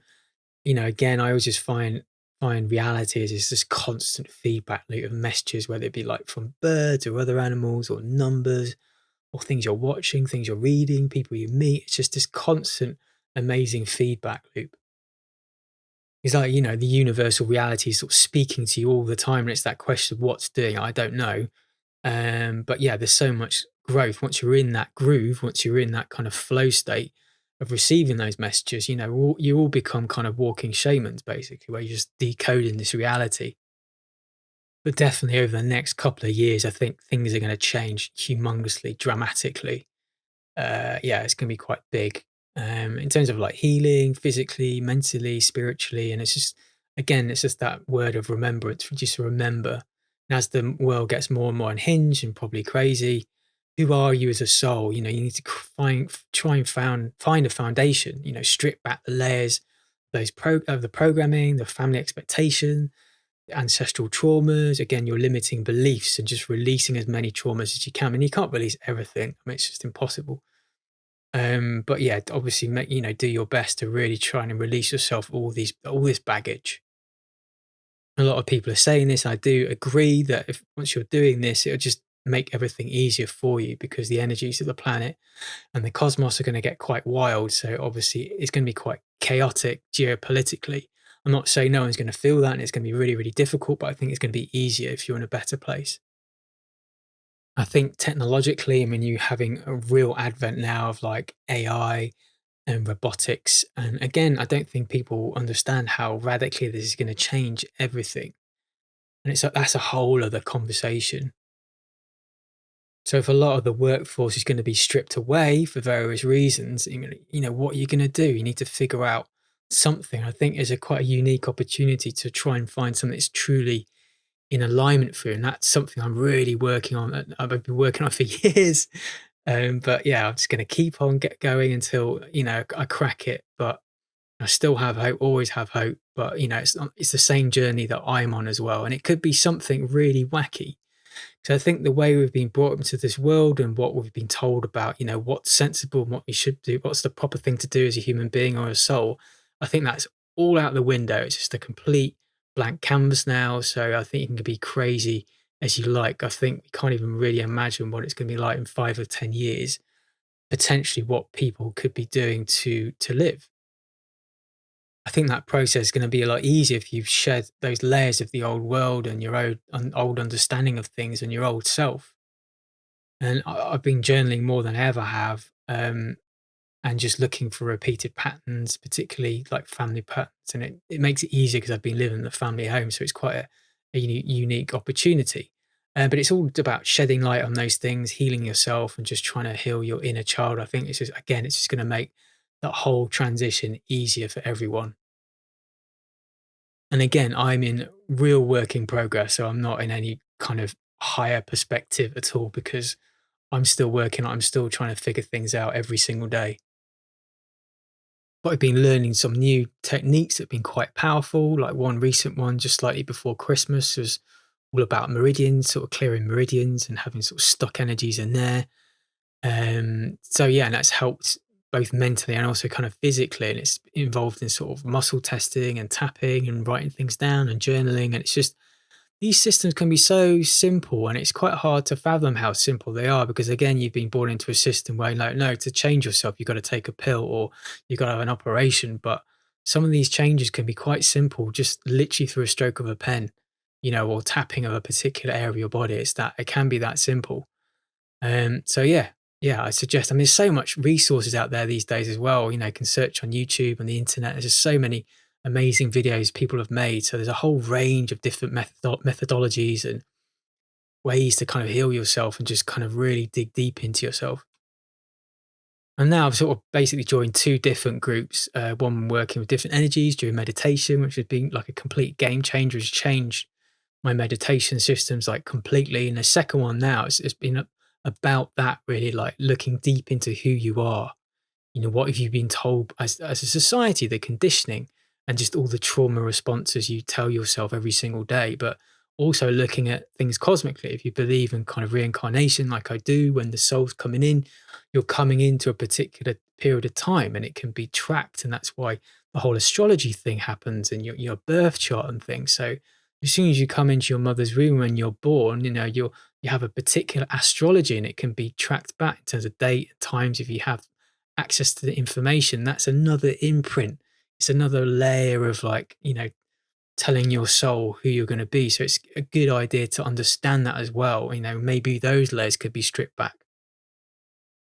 But it's been quite mad. Because many years ago, I was sort of talking about, this development of humanity and that new abilities are kind of coming on board. And it was always just a story. It's just a narrative. You're like, oh, okay, if that happens, that'll be nice. But never really completely believe in it. But it's sort of unfolding for me. And I mentioned about that energy feeling is ramping up massively. And it's just been quite incredible, like what I can tune into. I've just been experimenting with it every now and again.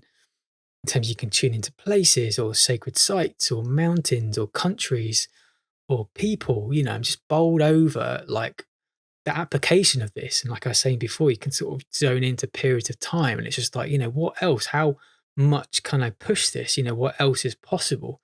So that's been really kind of wild, dealing with that and just experimenting with that. And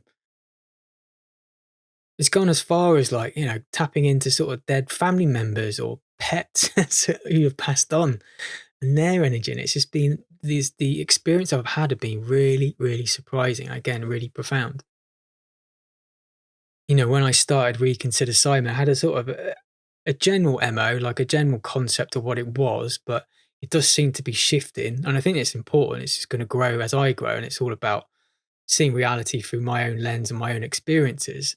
So that's kind of what it's about. And obviously I'm changing, so the content of the channel is going to change as well. And I think definitely this whole energy thing is going to play a dominant piece to this. It's going to just, I don't know how. I'm going to keep experimenting, but there's some aspect to this is going to grow and has become even more dominant on the channel, whether it be podcasts or interviews or video. I don't know. But it is, it's exciting, even amongst the chaos, the unfolding, the potentiality of this. It's all unfolding before me. And it's just, I guess, Reconsider Simon is a way of documenting this whole process at the same time. So yeah, enjoy the ride. But I'm going to get slightly more candid, more personal. And it's that whole aspect of energy and other people. And it's particularly other people on the spiritual path. And sometimes I can kind of my thoughts can drift to a particular person.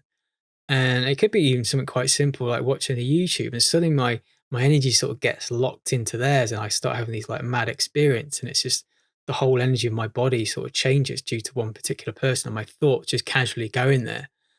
So again, there's a lot of ethics to do with this as well. Just I guess being careful with where you're putting your energy. You don't want to be interfering with people without their permission, I guess. I don't know. It's hard to know because this is a whole new thing for me. So again, it's the ethics. What are the rules of this? I don't know. Another aspect for this in terms of energy is getting really powerful feelings and visions for someone I hardly know. And it's been quite tricky, quite intense. And a similar sort of thing happened to me a number of years ago. This is going to get quite personal now. Because what is happening at the moment is very non-physical, but there was another situation a number of years ago. It's a bit more standard to actually met someone in the physical. And, I'd had long-term relationships before, lived with someone, or short-term flash in the pan relationship encounters, all the rest of it. But the feelings I had with this individual a number of years ago was nothing I've ever had before in my entire life. And so, yeah, of course you get, feelings of butterflies in your stomach sometimes with particular people. But these feelings were just on a completely different level with someone I didn't really know that well, which is what was really, really confusing at the time. I'd never experienced it. I didn't have a name for it. And so it was all very, very weird, but also quite exciting at the same time.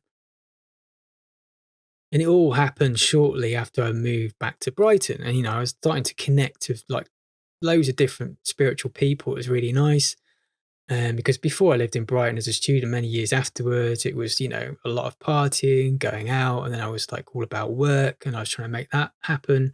So when I sort of returned to Brighton last time, I saw it in a whole new light, because there's all these spiritual people there and activities, and it's quite, an esoteric place in itself. So I was kind of enjoying seeing that city in a new way, which I'd never seen it before. Anyway, so I met this sort of individual, and I was having these really intense feelings of energy, love, bliss, sexual attraction on levels I'd never even imagined can happen. And that was, of note, I was confused about what was going on. I didn't have a clue. I had never really heard of the concept of twin flames. And again, this is going to get very, very new agey, but there's no other real terminology I can think of. So I was sent on this whole path, I think, through synchronicities, probably just searching on the internet, of this twin flame thing. And I was watching videos. I even downloaded some books to write. This one guy, a British guy, had his own experience with this woman. I was just trying to, basically data mine to sort of figure out what was going on. Because these energy feelings were so powerful, I was like, yeah, this is the one. This is the girl. Because obviously I'm these really cosmic, energetic experience. It has to mean something. Because I'd never experienced anything like this. The energy was just so powerful. It was just otherworldly in many ways, and it was like a complete baptism of fire. And as we started to get closer, me and this individual sort of discovered she had similar sort of feelings, but feelings was so high, so triggery. It was like a tinderbox, which is all these core wounds coming up in really explosive ways. And she was quite an explosive individual, and it was quite an intense experience.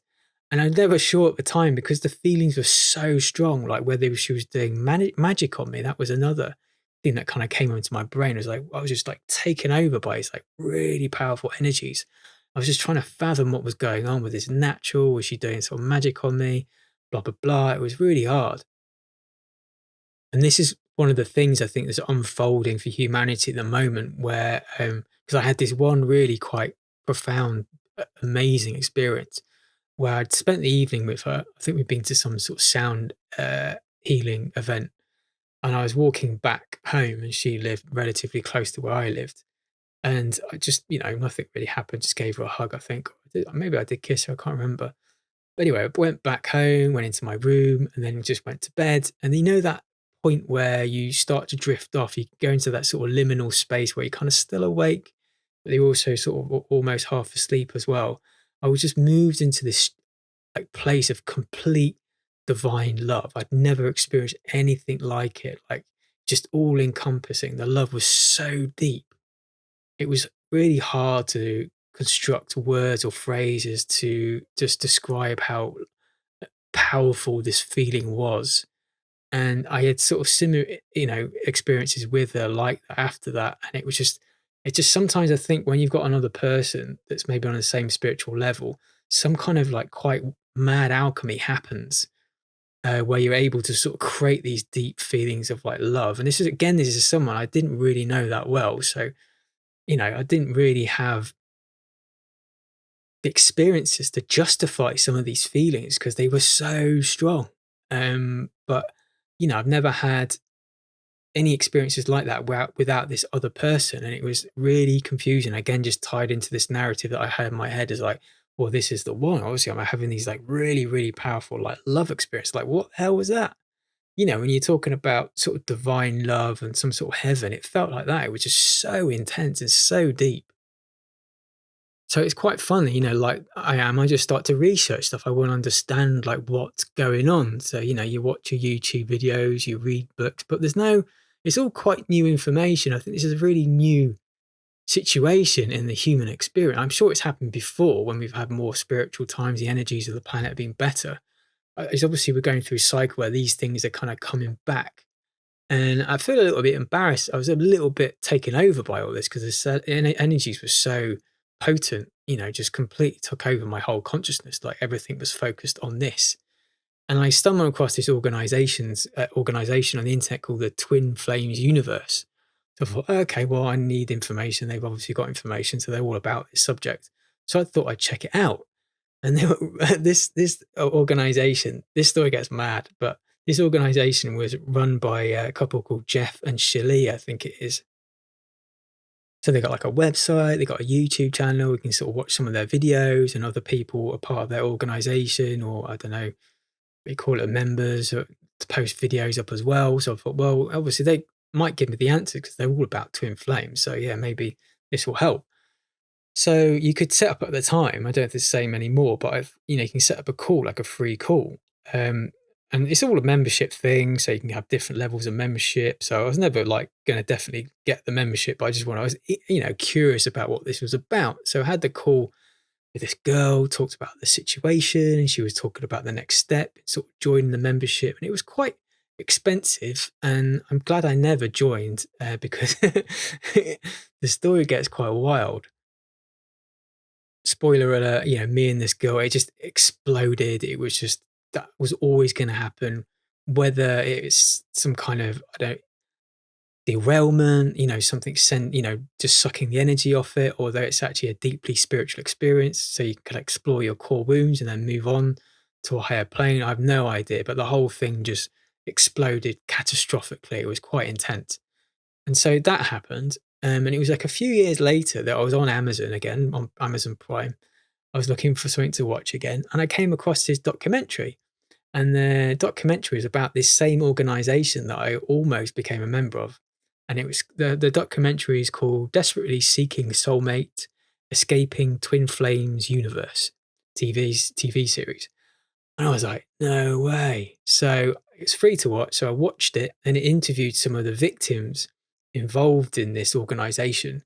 And it also particularly talked about the founders, Jeff and Shalir, who were in a loving relationship. They claim that they're twin flames. And they had some techniques, like healing techniques, which were genuinely good. Like I had this thing called the mirror technique, which I think has a lot of good ideas in it. I think it is helpful. And it's that whole idea is like whatever you're angry in your partner or your twin flame is what you're mirroring. So it's an aspect of yourself that needs to be healed. And I think that's probably right on the money. And so that technique was quite helpful.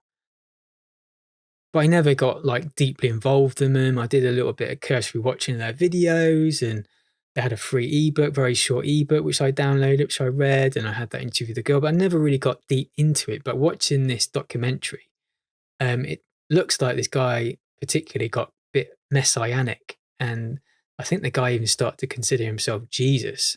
And I know people I was noticing when I was looking at videos, people were calling them their gurus as well. So they were putting these individuals on a high pedestal.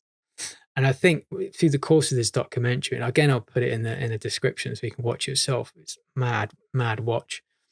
They had members staying at their house and working for next to no money or little money. So that was kind of going on. And the whole idea of their organization is that you need to heal yourself to align yourself with your twin flame. But then you could also have met your false twin flame. So then once you've healed, you realize, no, that individual is my false twin flame. So if I keep healing, then I'm going to come across my true twin flame. And again, there are some ideas in this I think are actually quite correct. When you talk about the phrase like twin flames, it is like uber new agey now. It's difficult because it is actually a thing because it's happened to me. And I feel like it's happening again now. But there's just all these layers of sort of artificiality with this because these particular people, I think, are kind of preying on they were kind of like me. I mean, I never really like parted with any money or cash or anything like that. But you're in quite a vulnerable state because you're like, what the hell's going on? This is wild. I need answers. What is this? And I think it's quite a large industry of people kind of cashing in this whole thing because when you're in that sort of very like hyper sensitive, lovey state, I mean, you're just very easily led, put it that way. You'll see in the documentary that most of the members are mostly women. There was only a few men there. And there's this dynamic that people talk about the chaser and the runner. So the majority of people in that, members, they were all chasers and they had a runner partner who was just running away from this, but because it was too powerful. So yeah, they were all trying to heal. They were all trying to be in alignment with their twin flame. I think maybe some did. You saw some like success stories. But there's a lot that didn't, their partners weren't interested. It was just too weird for them. So they kind of dropped out of the whole experience. And so then this organization would go, oh, well, they were your false twin flame. So now you need to align yourself with your true twin flame. But the next bit gets really wild because majority of the members in the group were girls. They started pairing off girls with girls because there weren't enough men. And it's not, obviously this is not like a defined male and female thing. You can have gay couples who are women and women or men and men, like kind of twin flame experiences and stuff. I think it's inclusive like that. I'm not saying, it can't happen across different ways of having relationships. So you had these women who predominantly have had like past relationships with men, their twin flame was a man. But because of the lack of men in the group, they were then started to be pressurized to have relationships with other women. And they would say, oh, you're more of a masculine female and this girl here, this lady here is more sort of feminine. So you're the perfect match. You're the perfect alchemy for this. And it's just wild, like how it all, because the whole business plan of their whole organization is you pay this quite expensive membership and they're going to help you to align with your twin. If that's not happening, then they start to pair off people within the group itself. And obviously, no problem. If you're gay and you like other women or like you like men, that's not an issue, whatever. But I think the weird bit of this story is the fact that a lot of people are kind of pressurized into doing it. And again, they were in this very, very vulnerable state at the time. Because the whole organization, it wasn't just about becoming a member. You could then sort of work your way up, become basically like a teacher. Like you would become, you'd actually potentially get paid within the organization itself. I don't know how much, whether it was much at all. It sounds maybe people were ripped off quite badly.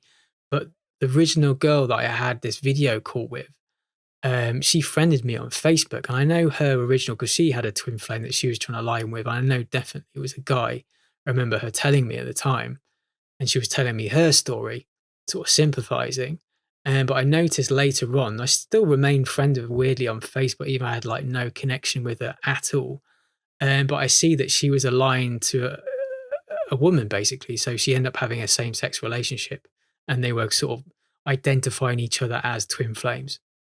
But yeah, I do really recommend watching it. It is a really mad story. But yeah, it's just another one of those things where people are in just a very, very vulnerable state like I was. I mean, thankfully, I didn't think I was ever going to pay that money because it was silly. I could sort of work it out for myself, to be honest with you. But I guess, yeah, if you're just really overpowered by what was kind of going on, and you're like, okay, for me to get my perfect life and have my perfect partner, I have to pay this $100 a month or whatever it was. So yeah, unfortunately, they're still like operating to this day. You can go on their YouTube channel. The sort of main individuals, Jeff and Shadir, have really stepped back. They don't do any videos at all. So the people that do videos on their YouTube channel just seem to be members or people who are part of their organization. But they're still operating now, basically. But it's a shame, the way they structure it and the way it is, because there are some really good aspects to it, and it's just a similar repeating pattern with these sort of spiritual movements sometimes. I know there's a really good documentary on Netflix. I can't remember the name of it, but it details the whole Osho movement and that individual. And that is a wild story. This guru guy from India, ends up having like 7 jets and various Rolls Royces and stuff. And becomes this whole cult movement, and they try and take over this town, this whole county in America. It's wild story. Just gets so out of hand. But again, you go back to some of the core teachings. There's some really, really amazing stuff in there. And he actually there's some really insightful kind of lectures about consciousness, and there's some really good sort of spiritual techniques in there, which I've done before, like unwittingly before I even knew about that. And I mean, it still operates to this day, Osho. And when I was living in Germany, in Berlin specifically, I went to one of these Osho things. I didn't know any backstory about this individual, but I had an amazing energetic experience there. It was really, really powerful. So again, there are core aspects of these things that are quite amazing. But unfortunately, for whatever reason, these individuals that set these things up, they just get lost in their ego. Something happens, they get taken over by something, I don't know. And it's a similar thing for that Bikram hot yoga as well. I've never done that, but I've seen the sort of documentary. And again, a lot of people say, well, no, the techniques are really, really good. It's just the individual who kind of started it came from a pure place, but something happened. He just got corrupted. And it's the same story over and over again. I don't know how you sort of people break that cycle. And I think it's just that whole new mantra now of like no gurus, no heroes, just researching stuff for yourself. I mean, you can connect with like small groups, but some of these big organizations, I think you got to be quite careful with sometimes. But yeah, going back to my own sort of love experience, twin flame experience, it just all exploded. I had no contact after that. Didn't really see her. And she then sort of moved away. I moved away. And I sort of look back at the whole experience, just really baffled about what happened, because she's not naturally the sort of person that I'd be, physically attracted to. And it was just this really quite powerful cosmic force, metaphysical force that sort of took over me. And again, it's just a really new thing in the culture now. It's never really spoken about in culture, in film or literature. It feels like a really new phenomenon that's now resurfaced into the collective for us to deal with. I mean, yeah, you can look at this scenario in so many different ways, whether it is a profound spiritual experience, which just helps you both align on your true path, and whether it helps you sort of like shake off some traumas along the way. There's also more wilder information where it's talking about interdimensional entities would never allow true twin flames to align with each other because the effect would be too powerful on the collective energy. So essentially all twin flame relationships are false twin flame relationships, and you get into the whole idea that they're created because you got beings feeding off the energy, the aftermath after it. And at the time it was quite intense, like particularly when we never really went out, but when it all kind of fell apart, it was quite painful in weird ways. And really, I'm not sure on anything. It could be any one of these things, but I like to try and be hopeful. Maybe these relationships, these encounters, twin flame, whatever vocabulary you want to use. Maybe they are vehicles for alignment for people on their path in some way. And again, it was going back to the general theme of this podcast in terms of like these dark times, the struggles and the pain of life sometimes. It definitely wasn't a comfortable experience in many ways, but a lot of good did come out of it. A lot of healing came out of it. But it is fascinating to ponder, as humanity wakens. It's just this power, everything is feeling. I mean, in society, like feeling and emotion is really just kind of cast aside. We revere logic and thoughts, like emotions are just annoying byproducts, where emotions, they tell us everything. They tell us what we need to look at, what we need to hear, or how we're feeling in the world. it's just, it gives us a map on our reality, and we're told to kind of completely ignore it, to drug it out of ourselves, So I think there is a really powerful alchemy going on when these sort of relationships happen with a feminine and masculine. And I'm not saying that has to be man or woman, it could be two women or two men. I think that's also can happen. And at the time of this whole experience, I'm still kind of doing that Reconsider News YouTube channel and sort of website. And after that experience, I got completely derailed, in the midst of that. And I did a whole video on that news channel, and looking back, it's quite cringe because it's just like, I was in the thick of it. I was like, yeah, this is the one, blah, blah, blah, we'll be together forever. It's a powerful union of masculine and feminine. And it was just, yeah. It's again, I'll put that video in the link in the descriptions, and embarrassing, but it's just, it documents that journey for me. It documents what I was feeling at that time. But yeah, going back to the start of when I started talking about these twin flames in this podcast, like, the reason why is it's kind of happening again with another individual, and it's just like even more disconnected because I hardly know this individual, but I'm getting these same really, really strong, powerful feelings. So I don't know what's going to unfold the rest of 2025, but yeah, it's quite crazy, like what's happening at the moment. Very much like the marketing, this whole thing is very new age. I mean, twin flames, it's very a bit airy fairy.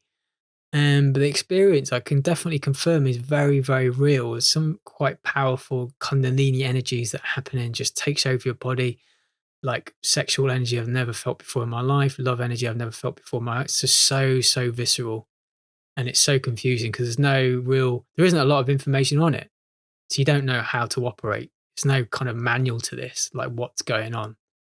I've had loads of different love interactions with people, or like fancying people, or being in love, what I think is love with people, but nothing prepared me for those feelings.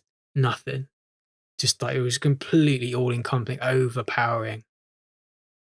And it's never really spoken about in the Earth Mysteries, Earth Energies crowd, because all the sort of megaliths and stone circles, there's a real detachment, I think, from the energy of people and the energy of these places and ley lines. I think there needs to be more talk about the connection between the two, and maybe how the two interact as well. And then particularly if you've got this very, very powerful kind of love connection going on, what does that do? What does that do to the land?